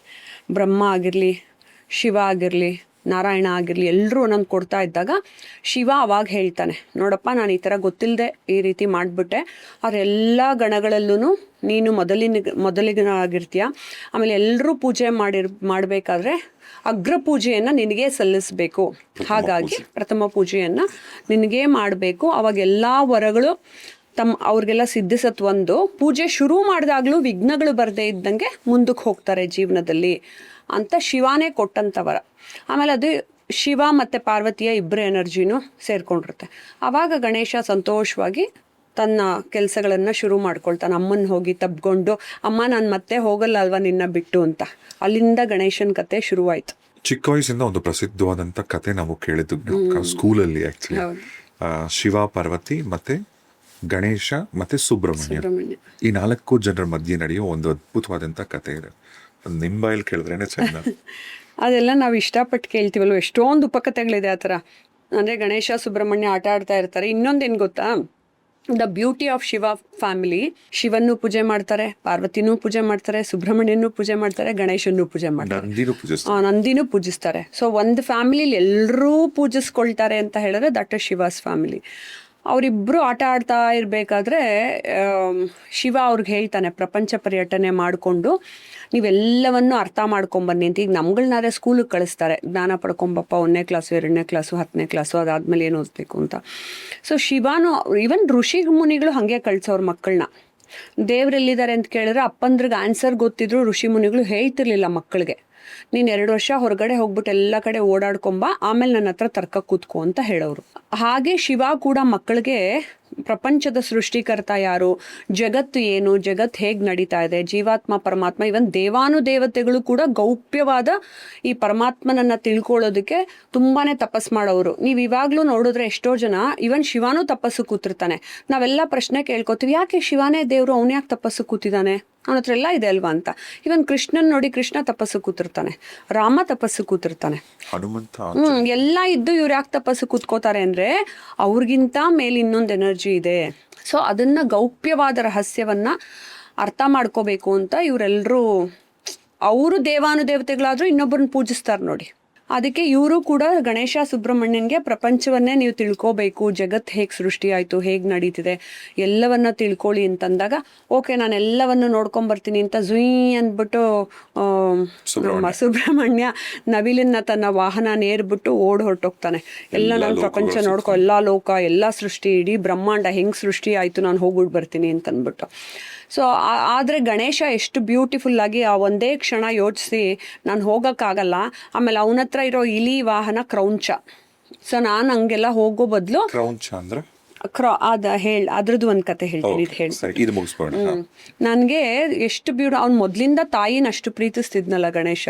ಅಮ್ಮನ ಮಾತು ನಾನು ಅವಳೇ ಜಗನ್ಮಾತೆ, ಅವಳ ಮಾತನ್ನ ನಾನು ಹೇಗೆ ಮೀರ್ಲಿ ಅಂತಂದಾಗ ತಂದೆ ತಾಯಿ ಕೂತಿದ್ದಾಗ ನೀವೇ ನನ್ನ ಜಗತ್ತು, ನೀವೇ ನನ್ನ ಬ್ರಹ್ಮಾಂಡ ಅಂತ ಶಿವ ಪಾರ್ವತಿಗೇನೆ ಗಣೇಶ ಒಂದು ಕೈ ಮುಗಿದು ಒಂದು ಸುತ್ತನ್ನ ಬಂದು, ಯಾಕೆ ಗಣೇಶ ನೀ ಎಲ್ಲ ಹೋಗ್ಲಿಲ್ವಾ ಎಲ್ಲ ತಿಳ್ಕೊಂಬರಕ್ಕೆ ಅಂತ ಹೇಳಿದ್ರೆ, ನಿಮ್ಮಲ್ಲೇ ಎಲ್ಲವೂ ಅಡಗಿದೆ, ನಾನು ನಿಮಗೆ ಸುತ್ತ ಹಾಕಿದ್ರೆ ಸಾಕು ಎಲ್ಲವನ್ನೂ ಪಡ್ಕೊಳ್ತೀನಿ ನಾನು ಅಂತ ಎಷ್ಟು ಬ್ಯೂಟಿಫುಲ್ ಆಗಿ ಅದನ್ನ ಮಾಡಿದ್ಮೇಲೆ ಅನ್ಸುತ್ತೆ ಆ ಕಾನ್ಸೆಪ್ಟ್. ನಾವುಗಳು ಇವತ್ತು ಅಪ್ಪ ಅಮ್ಮಂಗೆ ನಮಸ್ಕಾರ ಮಾಡು, ಅಪ್ಪ ಅಮ್ಮನೇ ಜಗತ್ತು, ತಾಯಿನೇ ಮೊದಲು ಪೂಜಿಸ್ಬೇಕು ಅನ್ನೋದೆಲ್ಲ ನೋಡಿ ನಮ್ಗೆ ಸಂಪ್ರದಾಯ ಅಲ್ಲಿಂದಾನೇ ಬರ್ತಾ ಹೋಯ್ತು. ಸೊ ಆ ತಂದೆ ತಾಯಿಗೆ ನಮಸ್ಕಾರ ಮಾಡ್ತಾ ಕೂತಿರ್ತಾನೆ. ಆಮೇಲೆ ಸುಬ್ರಹ್ಮಣ್ಯ ಗಣೇಶ ಇಲ್ಲೇ ಕೂತಿದ್ದಾನೆ, ನಾನು ಬಂದ್ಬಿಟ್ಟು ಎಲ್ಲ ಸುತ್ತಾಕೊಂಡ್ಬಿಟ್ಟು ಎಲ್ಲ ತಿಳ್ಕೊಂಬಿಟ್ಟೆ ಅಂತ ಅಂದ್ಬಿಟ್ಟು ಸುಬ್ರಹ್ಮಣ್ಯ ಬಂದಮೇಲೆ ಅವಾಗ ಅಪ್ಪ ಅಮ್ಮ ನಕ್ಕೊಂಡು ಹೇಳ್ತಾರೆ, ಅದೇ ಅವನೊಂದು ಜಗತ್ತನ್ನ ನೋಡ್ದ. ತಪ್ಪೇನಿಲ್ಲ, ಸುಬ್ರಹ್ಮಣ್ಯ ನೋಡಿದ್ದು ಎಲ್ಲ ಸೃಷ್ಟಿ ಮಾಡಿದಂಥ ಜಗತ್ತನ್ನ ಬ್ರಹ್ಮಾಂಡವನ್ನ ನೋಡ್ಕೊಂಬಂದ್ರು, ಈ ಜಗತ್ತಿನಲ್ಲೂ ಎಲ್ಲವೂ ಅಡಗಿದೆ. ಸೊ ಅದು ಇನ್ನೊಂದು ಎಕ್ಸಾಂಪಲ್ ಏನು ಗೊತ್ತಾ, ನಮ್ಮೊಳಗೆ ಅಡಗಿರುವಂತಹ ಒಂದು ಜಗತ್ತು, ನಮ್ಮ ಹೊರಗಿರುವಂತಹ ಜಗತ್ತು. ಸೊ ನಾವೆರಡಕ್ಕೂ ಪ್ರಯಾಣ ಮಾಡಲೇಬೇಕು ಅನ್ನೋದಕ್ಕೆ ನೋಡಿ ಸುಬ್ರಹ್ಮಣ್ಯ ಗಣೇಶ ಎಷ್ಟು ಸಿಂಬಾಲಿಕ್ ಆಗಿ ಪುರಾಣದ ಕಥೆಗಳಲ್ಲೂ ಹೇಳಿದ್ದಾರೆ. ಆ ಕಥೆನೇ ಎಷ್ಟು ಅದ್ಭುತ ಅಲ್ವಾ, ಅಂದ್ರೆ ನಿಮ್ಮ ತಂದೆ ತಾಯಿಗಳೇ ನಿಮಗೆ ಪ್ರಪಂಚ. ಹೌದು, ಎಷ್ಟು ದೊಡ್ಡ ಮೆಸೇಜ್ ನ ಎಷ್ಟು ಸರಳವಾಗಿ ಕೊಟ್ಟಿದ್ದಾರೆ ಉಪಕಥೆಯಲ್ಲಿ. ಮತ್ತೆ ನಾವು ಗಣೇಶನ ಆಕಾರ ನೋಡಿದ್ರೆ ಚಂದ. ಅವನ ಹೆಸರೇ ಸುಮುಖ, ಗಣೇಶ ಅಂದ್ರೇನೆ ಸುಮುಖ. ಎಂತ ಅದ್ಭುತವಾದಂತ ಮುಖ ಗಣಪತಿದು ಅಂತ. ಈ ಗಣೇಶನಿಗೆ ಸೊಂಡ್ಲು, ಚಿಕ್ಕದಾದಂತ ಕಣ್ಗಳು, ಆಮೇಲೆ ಅಗಲವಾದಂತ ಕಿವಿಗಳು, ಮತ್ತೆ ದಂತ, ಅರ್ಧ ಮುರಿದಿರ್ತಕ್ಕಂಥ ದಂತ, ಹೊಟ್ಟೆಗೆ ಒಂದು ಹಾವನ್ನು ಸುತ್ತಕೊಂಡಿರೋದು, ಮತ್ತೆ ಇಲಿ ಮೇಲೆ ಕೂತಿರೋದು. ಈಗ ಹಾವು ಮತ್ತೆ ಇಲಿ ನೋಡಿ ಅದೆಷ್ಟು ವೈರತ್ವ ಇರುವಂತಹ ಕಾಂಬಿನೇಷನ್ನ ಗಣೇಶ ಒಬ್ಬನೇ ಇಟ್ಕೊಂಡಿದ್ದಾನೆ ಬ್ಯೂಟಿಫುಲ್ ಆಗಿ. ಹಾವು ಇಲಿನ ನೋಡಿದ ತಕ್ಷಣ ಗಬಕ್ಕಂತ ತಿಂದಾಕೋಬೇಕು, ಆದರೆ ಅವನಿಗೆ ವಾಹನ ಇಲಿನೇ, ಹಾವನ್ನ ಹೊಟ್ಟೆ ಕಟ್ಕೊಂಡಿದ್ದಾನೆ. ಆ ಇಲಿ ಯಾರು ಅಂದರೆ ಅಗೇನ್ ಶಾಪಗ್ರಸ್ತವಾಗಿರುವಂತಹ ಒಬ್ಬ ಗಂಧರ್ವ. ತುಂಬ ಬ್ಯೂಟಿಫುಲ್ ಆಗಿದ್ದೀನಿ ಅಂತಂದ್ಬಿಟ್ಟು ಗಂಧರ್ವ ಈ ರೀತಿ ಎಲ್ಲರ ಜೊತೆನೂ ಫೈಟ್ ಮಾಡಿಕೊಂಡು ಓಡಾಡ್ತಿರ್ತಾನೆ. ಆವಾಗ ಗಣೇಶ ಹೋಗಿ ಯುದ್ಧ ಮಾಡಿ ಆ ಗಂಧರ್ವನನ್ನು ಸೋಲಿಸಿ ನೀನು ಶಾಪ ಕೊಡ್ತಾನೆ, ನೀನು ಇಲಿಯಾಗಿ ಹೋಗು ಅಂತ. ಆ ಇಲಿ ನಾನೇ ನಿನಗೆ ವಾಹನವಾಗಿ ಬರ್ತೀನಿ ಅಂತನ್ಬಿಟ್ಟು ಅವನನ್ನು ಬೇಡಿಕೊಂಡು ಎಲ್ಲ ಕಡೆ ಓಡಾಡೋದಕ್ಕೆ ಅಂತನ್ಬಿಟ್ಟು ಒಂದು ದೊಡ್ಡ ಇಲಿಯಾಗಿ ಬರುತ್ತೆ. ಆವಾಗ ನೀನು ನನ್ನನ್ನು ಹೇಗೆ ಎತ್ಕೊಂಡು ಹೋಗ್ತೀಯಾ, ನೀನು ಪುಟ್ಟದಾಗಿದೆಯಾ ಅಂತಂದಾಗ ಅದಕ್ಕೊಂದು ಗಣೇಶ ದೊಡ್ಡ ಎನರ್ಜಿಯನ್ನು ಕೊಡ್ತಾನೆ. ಅಂದರೆ ಚಿಕ್ಕದು ಕೂಡ ಪ್ರಪಂಚದಲ್ಲಿ ಎಷ್ಟು ದೊಡ್ಡ ಕೆಲಸವನ್ನ ಮಾಡಬಹುದು ಅನ್ನೋದಕ್ಕೂ ಒಂದು ಎಕ್ಸಾಂಪಲ್ಲು. ಹೌದು, ಯಾಕೆಂದ್ರೆ ನಾವೆಲ್ಲದಕ್ಕೂ ಅನ್ಕೊಂಡ್ಬಿಡ್ತೀವಿ ನೀನೇನು ಮಾಡೋಕ್ಕೆ ಸಾಧ್ಯನೋ, ನೀನೊಬ್ಬ ಬದಲಾಯಿಸ್ಬಿಟ್ರೆ ಜಗತ್ತು ಬದಲಾಗ್ಬಿಡುತ್ತಾ ಅಂತ ಪ್ರತಿ ಸತಿ ಡಿಮೋಟಿವೇಟ್ ಮಾಡ್ತಾರೆ. ಬಟ್ ಎಲ್ಲವೂ ಇದೆ ಪುರಾಣಗಳಲ್ಲಿ, ಫಿಲಾಸಫಿನಲ್ಲಿ. ಒಂದು ಚಿಕ್ಕ ಅಂಶ ಹಿಂಗೆ ಜರುಗಿಸಿದ್ರೆ ಹೇಗೆ ಎಲ್ಲವೂ ಬೀಳ್ತಾ ಹೋಗುತ್ತೋ, ಸೊ ಎಲ್ಲ ಒಂದು ಚಿಕ್ಕದ್ರಿಂದಾನು ಹೇಗೆ ನಾವು ದೊಡ್ಡ ಶಕ್ತಿಯನ್ನು ಪಡ್ಕೋಬಹುದು ಅನ್ನೋದಕ್ಕೆ ಗಣೇಶನೇ ಕ್ರೌಂಚ ಅಂತ ಅದಕ್ಕೆ ಇಲಿಗೆ ಶಕ್ತಿಯನ್ನು ಕೊಟ್ಟು ಇಲಿನ ತನ್ನ ವಾಹನನಾಗಿ ಇಟ್ಕೋತಾನೆ. ಅದೊಂದು ಬ್ಯೂಟಿ. ಇನ್ನೊಂದು ಬ್ಯೂಟಿ ಏನು ಅಂತ ಹೇಳಿದ್ರೆ, ನಾನು ಹೇಳ್ದಂಗೆ ಹಾವು ಇಲಿನ ತಿಂದಿದ್ರು ವೈರತ್ವ ಇಟ್ಕೊಳ್ದಿರ ತನ್ನ ದೇಹದಲ್ಲಿ ಎರಡೂ ಇಟ್ಕೊಳ್ಳೋಂಗೆ ತನ್ನ ಪಕ್ಕದಲ್ಲೇ. ಸೊ ಗಣೇಶ ಹಬ್ಬದ ದಿನ ಈ ಕಥೆನೂ ಎಲ್ರಿಗೂ ಗೊತ್ತಿರುತ್ತೆ. ಗಣೇಶ ಹಬ್ಬದ ದಿನ ಎಲ್ಲರ ಮೊದಲು ಭೂಲೋಕಕ್ಕೆ ಬಂದು ಕಡಬೆಲ್ಲ ತಿಂದ್ಬಿಟ್ಟು ಮತ್ತೆ ಎಲ್ಲ ಲೋಕಗಳನ್ನು ಸಂಚರಿಸ್ತಾ ಇದ್ದಾಗ ಊಟ ಮಾಡಿ ಮಾಡಿ ಮಾಡಿ ಗಣೇಶನ್ಗೆ ಹೊಟ್ಟೆ ಬಿರ್ದೋಗುತ್ತೆ ಡುಬ್ಬಂತ. ತಿರ್ಗಾ ವಾಪಸ್ಸು ಎಲ್ಲ ಇಟ್ಕೋತೀನಿ ಅಂತಂದ್ಬಿಟ್ಟು ಪಕ್ಕದಲ್ಲೇ ಒಂದು ಏನು ತೊಗೊಂಡು ಕಟ್ಕೊಳ್ಳೋಣ ಅಂತ, ಈಗ ನಾವೆಲ್ಲ ಆದರೆ ಬೆಲ್ಟ್ ಹಾಕೋತೀವಿ, ಏನು ತೊಗೊಂಡು ಕಟ್ಕೊಳ್ಳೋಣ ಅಂತ ಹಾವನ್ನು ತೊಗೊಂಡು ಹಿಂಗೆ ಬಿಗಿದ್ಕೊಳ್ತಾನೆ. ಬಟ್ ನಾ ಎಲ್ಲ ಪುರಾಣಗಳಲ್ಲೂ ಹುಡುಕ್ದೆ, ಆ ಹಾವು ಹೆಸರೇನು ಅನ್ನೋದು ಉಲ್ಲೇಖಿಸಿರ್ಲಿಲ್ಲ. ಇಲಿಗಾದ್ರೆ ಶಾಪಗ್ರಸ್ತ ಆಯಿತು, ಕ್ರೌಂಚ ಅಂತ ಇಟ್ಟಿದ್ರು. ಹಾವಿಗೆ ಏನು ಹೆಸರು ಅನ್ನೋದು ಗೊತ್ತಿರಲಿಲ್ಲ. ಹಾವನ್ನ ಕಟ್ಕೊಳ್ತಾನೆ. ಬಟ್ ಅವನ ವ್ಯಕ್ತಿತ್ವವೇ ಒಂದು ಸಿಂಬಾಲಿಕ್ ಆಗಿದೆ. ಅಂದರೆ ಇದ್ರದ್ದು ಆನೆ ಮುಖ, ಹಾವು ಇದೆ ನೋಡಿ, ಎಷ್ಟು ಪ್ರಾಣಿಗಳಿದೆ. ಅವ್ರು ಒಂದೇ ಕುಟುಂಬದಲ್ಲಿ ಈವನ್ ಸುಬ್ರಹ್ಮಣ್ಯನ ಹತ್ರ ಇರೋ ನವಿಲು ಕೂಡ ಹಾವನ್ ತಿನ್ನಬಹುದು, ಹಾವು ಇಲಿನ್ ತಿನ್ನಬಹುದು. ಎಲ್ಲ ಒಂದೊಂದೊಂದೊಂದು ಕಾಂಬಿನೇಷನ್. ಆಮೇಲೆ ಗಣೇಶನ್ಗೆ ಅಲ್ಲ, ಪಾರ್ವತಿಗೆ ಮತ್ತು ಶಿವನ್ಗೆ ನೋಡಿ, ಇವನ್ಗೆ ನಂದಿ ಹಸು, ಅವಳಿಗೆ ಹುಲಿ ಮತ್ತು ಸಿಂಹ ಎರಡೂ ವಾಹನ ಕೊಡ್ತೀವಿ. ಅದು ಇದನ್ನು ತಿನ್ಬೋದು, ಎರಡು ಒಂದಕ್ಕೊಂದಕ್ಕೂ ಎಗೇನ್ಸ್ಟು. ಬಟ್ ಆದರೂ ನೀನು ಒಂದು ಪರಿವಾರದಲ್ಲಿದ್ದಾಗ ಹೊಂದಾಣಿಕೆಯಿಂದ ಪ್ರೀತಿ ವಿಶ್ವಾಸದಿಂದ ನೀ ಹೇಗಿರಬೇಕು ಅನ್ನೋದನ್ನು ಕೂಡ ನೋಡಿ. ಅವ್ರ ಪರಿವಾರ ಎಷ್ಟು ಬ್ಯೂಟಿಫುಲ್ಲಾಗಿ, ಅಪ್ಪ ಅಮ್ಮಂದೆ ಎರಡು ಆಪೋಸಿಟ್ ಇದು, ಆದ್ರೂ ಒಂದು ಕುಟುಂಬದಲ್ಲಿ ನೀವು ಹೇಗಿರ್ಬೇಕು ಅನ್ನೋದನ್ನ ತೋರಿಸ್ಕೊಡ್ತಿದೆ. ಅಂದ್ರೆ ಶಿವ ಪರಮಾತ್ಮನೇ ಪ್ರಾಪರ್ ಫ್ಯಾಮಿಲಿ ಮ್ಯಾನ್ ಅಂತ ಅನ್ಸುತ್ತೆ. ನೀವ್ ಯಾವುದೇ ಫೋಟೋ ನೋಡಿ, ಶಿವ ಪಾರ್ವತಿ ಇಬ್ರೇ ಅನ್ಸುತ್ತೆ, ಮಕ್ಕಳನ್ನ ಕೂರಿಸ್ಬಿಟ್ಟು ಜೊತೆಗೆ ಫ್ಯಾಮಿಲಿ ಕೂತಿರ್ತಕ್ಕಂಥದ್ದು. ತುಂಬಾ ಬ್ಯೂಟಿಫುಲ್ ಆಗಿರುತ್ತೆ. ನೀವು ಯಾವುದೇ ಪೂಜೆ ಮಾಡಿ, ಅದು ಸಣ್ಣ ಪೂಜೆ ಆಗಿರ್ಬೋದು, ದೊಡ್ಡ ಪೂಜೆ ಆಗಿರ್ಬೋದು, ಲಕ್ಷ ಕೋಟಿ ರೂಪಾಯಿ ನೀವು ಖರ್ಚು ಮಾಡಿ ಯಾವುದೋ ನಿಮ್ಮ ಇಷ್ಟ ದೈವದ ಪೂಜೆ ಮಾಡಿಸ್ತೀರಿ ಅಂದ್ರೂ ಕೂಡ ಪ್ರತಿಯೊಬ್ರು ಫಸ್ಟ್ ಶುರು ಮಾಡೋದೆ, ಪ್ರಥಮ ಪೂಜೆ ಶುರು ಆಗೋದೆ ಗಣೇಶನಿಂದ. ಅಗ್ರ ಪೂಜಿತ ಗಣೇಶ. ಯಾಕೆ ಗಣೇಶನಿಗೆ, ಗಣಪತಿಗೆ ನಾವು ಮೊದಲನೇದಾಗಿ ಪೂಜೆ ಮಾಡ್ತೀವಿ? ಆಕ್ಚುಲಿ ನಾನು ಇವಾಗ ಇಷ್ಟೊತ್ತು ನಾವು ಕತೆ ಹೇಳಿದ್ವಲ್ಲ, ಅವ್ರಿಗೆ ಗಣೇಶನಿಗೆ ಶಿವ ಕೊಟ್ಟಂತ ವರ, ತನ್ನ ತಂದೆನೆ ಆ ರೀತಿ ತಪ್ಪು ಮಾಡಿಬಿಟ್ರು ಅಂತ ಎಲ್ಲ ದೇವರುಗಳು ಬಂದು ಒಂದೊಂದು ಶಕ್ತಿನ ಗಣೇಶನ್ಗೆ ಕೊಡ್ತಾ ಹೋದಾಗ, ಶಿವ ಕೊಟ್ಟಂತ ವರ ಇಡೀ ಬ್ರಹ್ಮಾಂಡದಲ್ಲಿ ಏನೇ ಕೆಲಸಗಳು ಮಾಡಕ್ ಹೋದ್ರು, ಇವನ್ ಬರೀ ಪೂಜೆ ಮಾಡುವಾಗ ಅಂತ ಅಲ್ಲ, ಏನೇ ಕೆಲಸ ಶುಭಾರಂಭವಾಗಿರಲಿ ಅಥವಾ ಏನೇ ಕೆಲಸವಾಗಿರಲಿ ನಿರ್ವಿಘ್ನವಾಗಿ ನಡ್ಕೊಂಡು ಹೋಗಬೇಕು ಅಂತಿದ್ರೆ, ಅದು ಓದೋದಕ್ಕಾಗಿರ್ಬಹುದು, ಮದುವೆಗಾಗಿರ್ಬೋದು, ಮನೆ ಕಟ್ಟಕ್ಕಾಗಿರ್ಬೋದು, ಎಲ್ಲದಕ್ಕೂ ವಿಘ್ನಗಳು ಬರದೇ ಇರಬೇಕು ಅಂತ ಹೇಳಿದ್ರೆ ಗಣೇಶನಿಗೆ ಮೊದಲ ಪೂಜೆ ಸಲ್ಲಿಸಬೇಕು ಅಂತ ದೇವರೇ ಅಲ್ಲಿ ಹೇಳ್ಬಿಟ್ಟಿದ್ದಾರೆ. ಹೇಳಿದಾಗ ನಾವೆಲ್ಲ ಇವಾಗ ಏನು ಅಂದರೆ, ಸಂಪ್ರದಾಯದ ಪ್ರಕಾರ ಯಾವುದೇ ಪೂಜೆಗಳನ್ನ ಮಾಡ್ಕೊಂಡು ಹೋದ್ರು ಅಥವಾ ಏನೇ ಜಪ ಮಾಡ್ತೀವೋ, ಸಿದ್ಧಿಸ್ಕೊಳ್ತೀವೋ, ಏನೇ ಒಂದು ಕೆಲಸ ಮಾಡಕ್ಕೆ ಹೋದ್ರು ಮೊದಲು ಗಣೇಶನ್ಗೆನೆ ಪೂಜೆ ಮಾಡ್ತೀವಿ. ಅದು ಹೇಗೆ ಅಂದರೆ, ನೀವು ತುಂಬ ಎಲಾಬರೇಟೆಡ್ ಆಗಿ ಪ್ರತಿ ಸಲ ಗಣೇಶ ಹಬ್ಬ ಬಂದಾಗಲೇ ನಾವೆಲ್ಲ ಕಡುಬುಗಳನ್ನು ಇಟ್ಟು, ಒಬ್ಬಟ್ಟಿಟ್ಟು, ಚಿತ್ರಾನ್ನ ಇಟ್ಟು, ಅಥವಾ ಗಣೇಶನ ಕತೆ ಓದಿ ಅಷ್ಟೋತ್ರಗಳನ್ನು ಹೇಳಿ ಅಷ್ಟೆಲ್ಲ ಮಾಡಬೇಕು ಅಂತಿರೋದಿಲ್ಲ. ನಾವು ಸಾಮಾನ್ಯ ಸಿದ್ಧಿಸ್ಕೊಳಕ್ಕೇನೋ ಮಂತ್ರಸಿದ್ಧಿಗೆ ಬೇರೆ ದೇವ್ರದ್ದು ಮಾಡಕ್ಕೆ ಹೋದಾಗಲೂ ಕೂಡ ಗಮ್ ಗಣಪತಿಯೇ ನಮಃ ಒಂದು ಮಂತ್ರ ಹೇಳ್ತೀವಿ. ಹೇಗೆ ನಾವೇ ಗುರುಗಳಿಗೆ ಒಂದು ಮಂತ್ರವನ್ನು ಹೇಳಿ ಶುರು ಮಾಡ್ತಾ ಹೋಗ್ತೀವೋ, ಮತ್ತು ನಮ್ಮ ಕುಲದೇವರಿಗೆ ಮೊದಲು ಪೂಜೆನ ಸಲ್ಲಿಸ್ತೀವೋ, ಹಾಗೆ ಗಣೇಶನಿಗೆ ಮೊದಲು ಮಾಡಿಬಿಡ್ಬೇಕು ಅಂತ. ಇವಾಗ ನಾವೆಲ್ಲ ಹೋಮ ಮಾಡಬೇಕಾದ್ರೂ ಅಷ್ಟೇ, ಅಗ್ನಿನ ಆವಾಹನೆ ಮಾಡಿದ ತಕ್ಷಣ ಯಾವುದೇ ದೇವ್ರದ್ದು ನಾನು ಸಂಕಲ್ಪ ಮಾಡ್ಕೊಂಡಿದ್ರು, ಅದು ಶಿವಂದಾಗಿರಲಿ, ರಾಹುಕೇತುದಾಗಿರಲಿ, ನವಗ್ರಹದ್ದಾಗಿರಲಿ ಅಥವಾ ಲಕ್ಷ್ಮೀದಾಗಿರಲಿ, ಮೊದಲು ಗಣೇಶಂದು ಮಾಡಿಬಿಟ್ಟೆ ಮಾಡ್ತೀವಿ. ಇದರಲ್ಲಿ ನಿಮಗೆಲ್ಲ ಗೊತ್ತು, ನಮ್ಮ ಭಾರತೀಯ ಸಂಪ್ರದಾಯದಲ್ಲಿ ಎಷ್ಟೊಂದು ಸ್ಕೂಲ್ಸ್ ಆಫ್ ಥಾಟನ್ನು, ನ್ಯಾಯ ವೈಶೇಷಿಕ ಇರೋ ರೀತಿ ನಾವು ಸಂಪ್ರದಾಯಗಳು ಬೇರೆ ಬೇರೆ ಇದೆ. ಶಾಕ್ತ, ಶೈವ, ಪ್ರತಿ ಸತಿ ಹೇಳ್ತಾ ಇರ್ತೀನಿ ನಾನು, ಶಾಕ್ತ ಸಂಪ್ರದಾಯ, ಶೈವ ಸಂಪ್ರದಾಯ ಮತ್ತು ಶ್ರೀ ವೈಷ್ಣವರಲ್ಲಿ ಕೃಷ್ಣನ್ ಪೂಜೆ ಮಾಡಿದ್ರು ಅಷ್ಟೇ. ಅವಾಗಲೂ ಕೂಡ ಕೃಷ್ಣನೇ, ಆ ಕಥೆನೂ ಮುಂದೆ ಹೇಳ್ತೀನಿ, ಕೃಷ್ಣನೇ ತನ್ನ ಜೀವನದಲ್ಲಿ ಬಂದಿರತಕ್ಕಂಥ ಅಪವಾದಗಳನ್ನೆಲ್ಲ ಹೋಗ್ಲಾಡಿಸ್ಕೊಳ್ಳೋದಕ್ಕೆ ನಾರದರು ಉಪದೇಶಿಸಿ ಕೃಷ್ಣನ ಕೈಯಲ್ಲೂ ಗಣೇಶನ ಪೂಜೆ ಮಾಡಿಸಿದ್ರು. ಅಂದರೆ ಗಣೇಶನ ಪೂಜೆ ನಾವೆಲ್ಲರೂ ಮಾಡಿ ಮುಂದೆ ಹೋದಾಗ ಲೈಫಲ್ಲಿ ಎಲ್ಲ ಕಷ್ಟಗಳಿಂದ ದೂರ ಹೋಗ್ತೀವಿ ಅಂತ. ಒಂದನ್ನು ನಾವೆಲ್ಲರೂ ಏನು ಗಮನಿಸ್ಬೇಕು ಅಂದರೆ, ಯಾಕೆ ನಮ್ಮೆಲ್ಲರ ಜೀವನದಲ್ಲಿ ಇನ್ಕ್ಲೂಡಿಂಗ್ ಮೈಸೆಲ್ಫ್, ನಾವು ಅಂದ್ಕೊಂಡಿದ್ದೆಲ್ಲ ಸಾಧಿಸ್ಬಿಟ್ಟು ಪಟ ಅಂತ ಇನ್ ಟೈಮಲ್ಲಿ ಸಾಧಿಸಿ ಈ ಲೆವೆಲಲ್ಲಿ ಕೂತಿಲ್ಲ. ಎಲ್ಲರ ಜೀವನದಲ್ಲೂ ಒಂದಲ್ಲ ಒಂದು ಹರ್ಡಲ್ಸು ಸಿಕ್ಕಾಕೊಂಡೇ ಇದೆ. ಹರ್ಡಲ್ಸ್ ಅಂದರೆ ಕಷ್ಟಗಳು.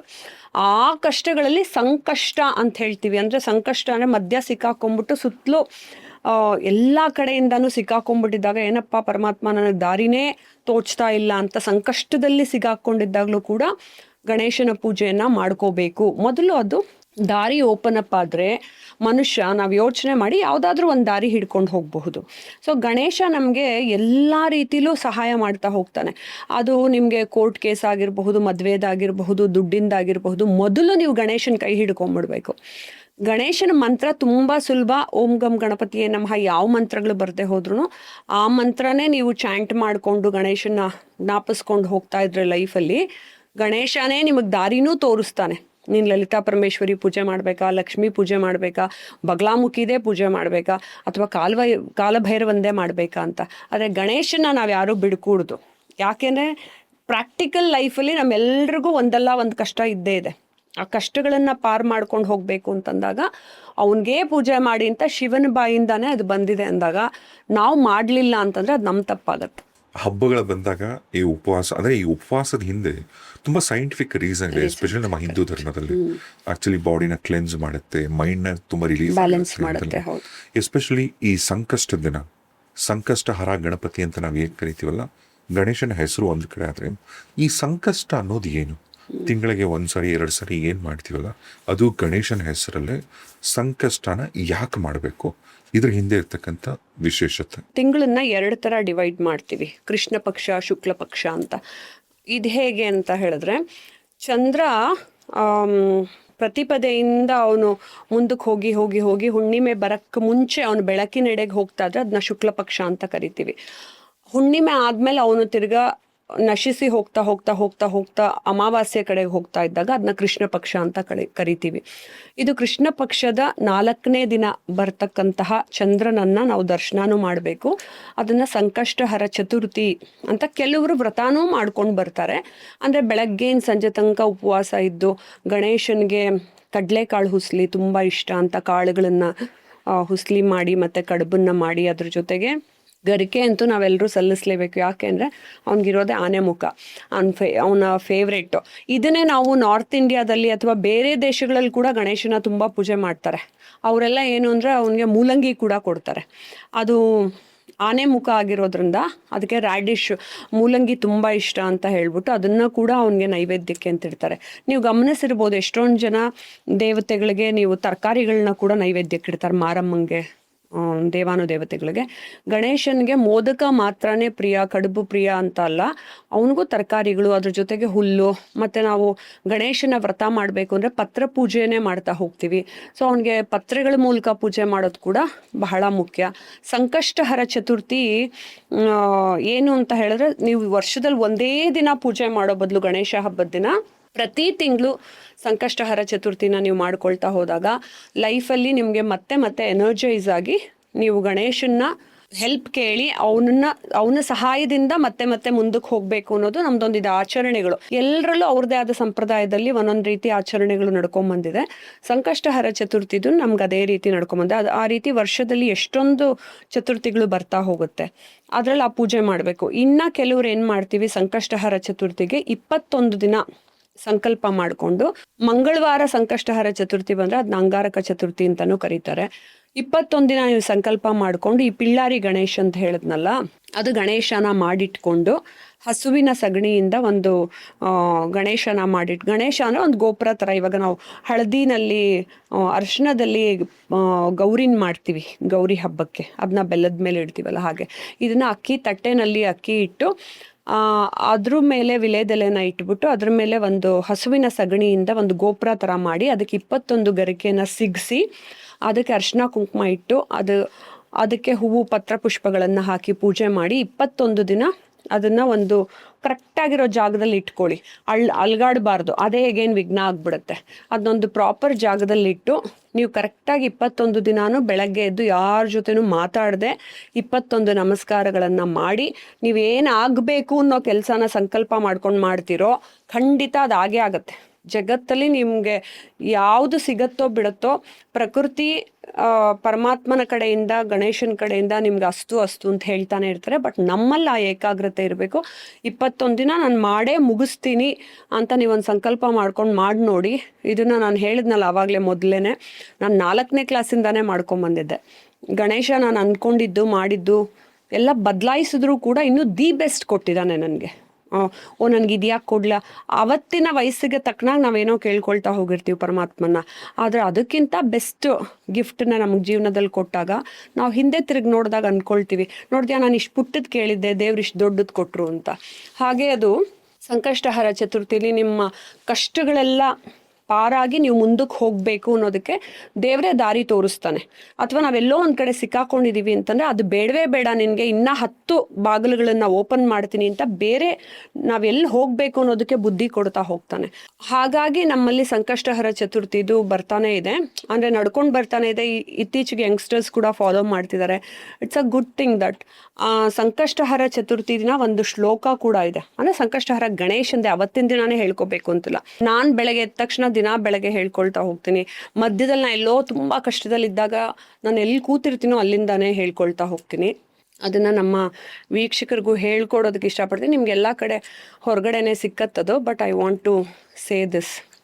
ಪ್ರಥಮಂ ವಕ್ರತುಂಡಂಚ ಏಕದಂತಂ ದ್ವಿತೀಯಕಂ ತೃತೀಯಂ ಕೃಷ್ಣಪಿಂಗಾಕ್ಷಂ ಗಜವಕ್ತ್ರಂ ಚತುರ್ಥಕಂ ಲಂಬೋದರಂ ಪಂಚಮಂ ಚ ಷಷ್ಠಂ ವಿಕಟಮೇವ ಚ ಸಪ್ತಮಂ ವಿಘ್ನರಾಜೇಂದ್ರಂ ಧೂಮ್ರವರ್ಣಂ ತಥಾಷ್ಟಮಂ ನವಮಂ ಬಾಲಚಂದ್ರಂ ಚ ದಶಮಂ ತು ವಿನಾಯಕಂ ಏಕಾದಶಂ ಗಣಪತಿಂ ತು ದ್ವಾದಶಂ ತು ಗಜಾನನಂ ದ್ವಾದಶೈತಾನಿ ನಾಮಾನಿ ತ್ರಿಸಂಧ್ಯಂ ಯಃ ಪಠೇನ್ನರಃ ನಚ ವಿಘ್ನ ಭಯಂ ತಸ್ಯ ಸರ್ವಸಿದ್ಧೀಕರಂ ಪ್ರಭೋ.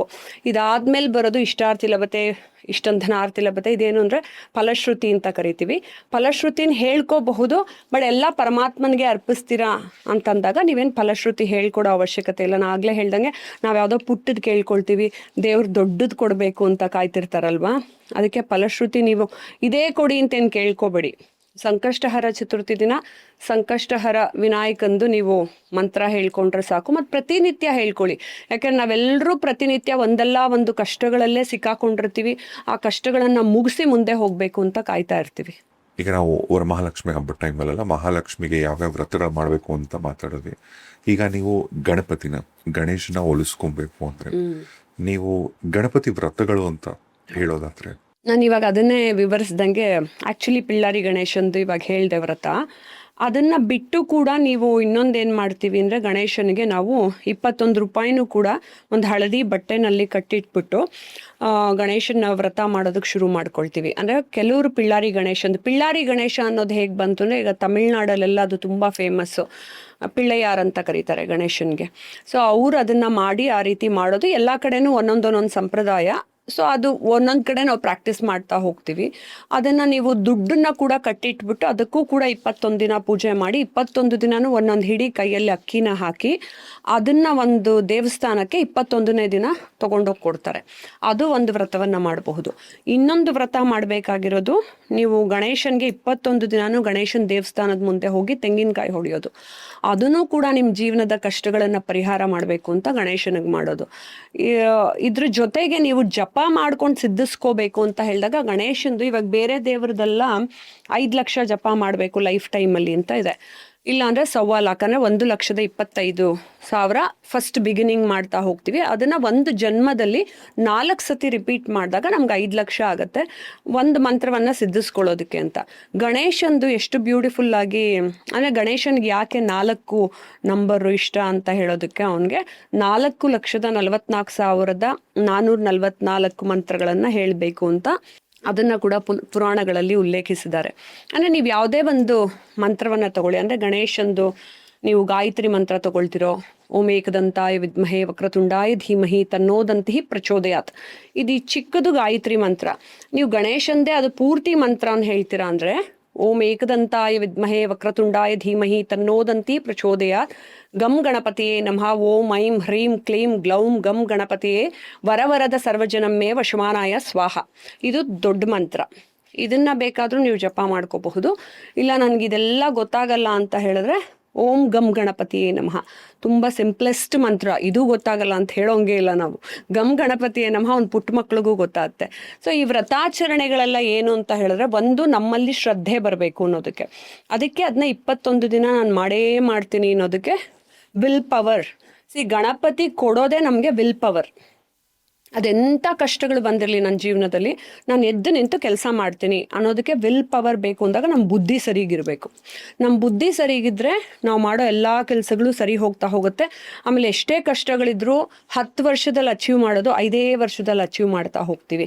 ಅದಕ್ಕೆ ಗಣೇಶನ್ನ ನಾವು ಬಿಡಲೇಬಾರದು. ಇದನ್ನು ನಾನು ತಂದೆ ತಾಯಿ ಅಂದ್ರಿಗೆ ಏನು ಹೇಳ್ತೀನಿ ಅಂದರೆ, ಚಿಕ್ಕ ಮಕ್ಕಳಿಂದನೇ ಪ್ರಾಕ್ಟೀಸ್ ಮಾಡಿಸಿ ವ್ರತಾಚರಣೆಗಳನ್ನು. ಆವಾಗ ಮಕ್ಕಳಲ್ಲಿ ಅದನ್ನು ಖುಷಿ ಪಟ್ಕೊಂಡು ಮಾಡ್ತಾರೆ. ಎಸ್ಪೆಷಲಿ ಗಣೇಶನ್ನ ನಾವೆಲ್ಲರೂ ಪುಟ್ಟ ಮಕ್ಕಳ ಥರನೇ ತಬ್ಬಿ ಮುದ್ದಾಡ್ಕೊಂಡು ಆಟ ಆಡಿಕೊಂಡು ಹೋಗುವಂತಹ ಒಂದು ದೇವರು, ನಾವೆಲ್ಲರೂ ಪ್ರೀತಿಸೋ ಅಂಥ ದೇವರು. ಹಾಗಿದ್ದಾಗ ಗಣೇಶನ ವ್ರತನ ನೀವು ಮಕ್ಕಳಲ್ಲಿ ಮಾಡಿಸಿದ್ರೆ ತುಂಬ ಖುಷಿ ಪಟ್ಕೊಂಡು ಮಾಡ್ತಾರೆ. ನಿಮ್ಮ ಮಗು ತುಂಬ ಸ್ಕೂಲ್ಗೆ ಫಸ್ಟ್ ಬರ್ತಾ ಇರಲಿ, ತುಂಬ ಬುದ್ಧಿವಂತನೇ ಆಗಿರಲಿ, ಆದರೂ ಮಕ್ಳಿಗೆ ಹೇಳಬೇಕು, ನೋಡಮ್ಮ ನೀನು ಎಕ್ಸಾಮಲ್ಲಿ ಚೆನ್ನಾಗಿ ಮಾಡಬೇಕು ಅಂತ ಹೇಳಿದ್ರೆ ನೀನು ಗಣೇಶನ ವ್ರತ ಮಾಡಬೇಕು, ನೀನು ಹೈಯೆಸ್ಟ್ ಮಾರ್ಕ್ಸ್ ತೆಗಿಬೇಕು ಅಂದರೆ ಗಣೇಶನ ವ್ರತ ಮಾಡಬೇಕು. ದೇವ್ರನ್ನ ಯಾವಾಗಲೂ ಎಲ್ಲ ಕೆಲಸದ ಜೊತೆ ರಿಲೇಟ್ ಮಾಡ್ಬೇಕು ನೀವು. ಆವಾಗ ಮಕ್ಕಳು ಅದ್ರ ಜೊತೆಗೆ ಹೋಗ್ತಾರೆ. ಇಲ್ಲಾಂದರೆ ಅವರಲ್ಲಿ ಒಂದು ಅಹಂ ಬೆಳೆಯುತ್ತೆ. ನಾನೇ ಸ್ಕೂಲಿಗೆ ಫಸ್ಟು, ನಾನೇ ಕ್ಲಾಸಿಗೆ ಫಸ್ಟು, ಆಲ್ಮೋಸ್ಟು, ನನ್ನ ಹತ್ರ ಎಲ್ಲ ಇದೆ, ನನಗೆ ಯಾಕೆ ಬೇಕು ದೇವರು ಅಂತ ಅನ್ಕೋತಿರ್ತಾರೆ. ಆ ಜೀವನದಲ್ಲಿ ಬೆಳೀತಾ ಬೆಳೀತಾ ಒಂದ್ಸತಿ ಕೆಳಗೆ ಬಿದ್ದಾಗ ಅವ್ರು ಅವಾಗ ದೇವ್ರನ್ನ ಹಿಡ್ಕೊಳಕ್ ಹೋಗ್ತಾರೆ. ನನಗೆ ದೇವ್ರು ಬೇಕು, ನನಗೆ ಯಾಕೆ ಈ ಥರ ಮಾಡ್ದ ದೇವರು, ನಾನು ಒಬ್ರಿಗೂ ಅನ್ಯಾಯ ಮಾಡಿಲ್ಲ, ಆದರೂ ನನಗೆ ದೇವ್ರು ಹಿಂಗೆ ಮಾಡಿದ್ರು ಅಂತ.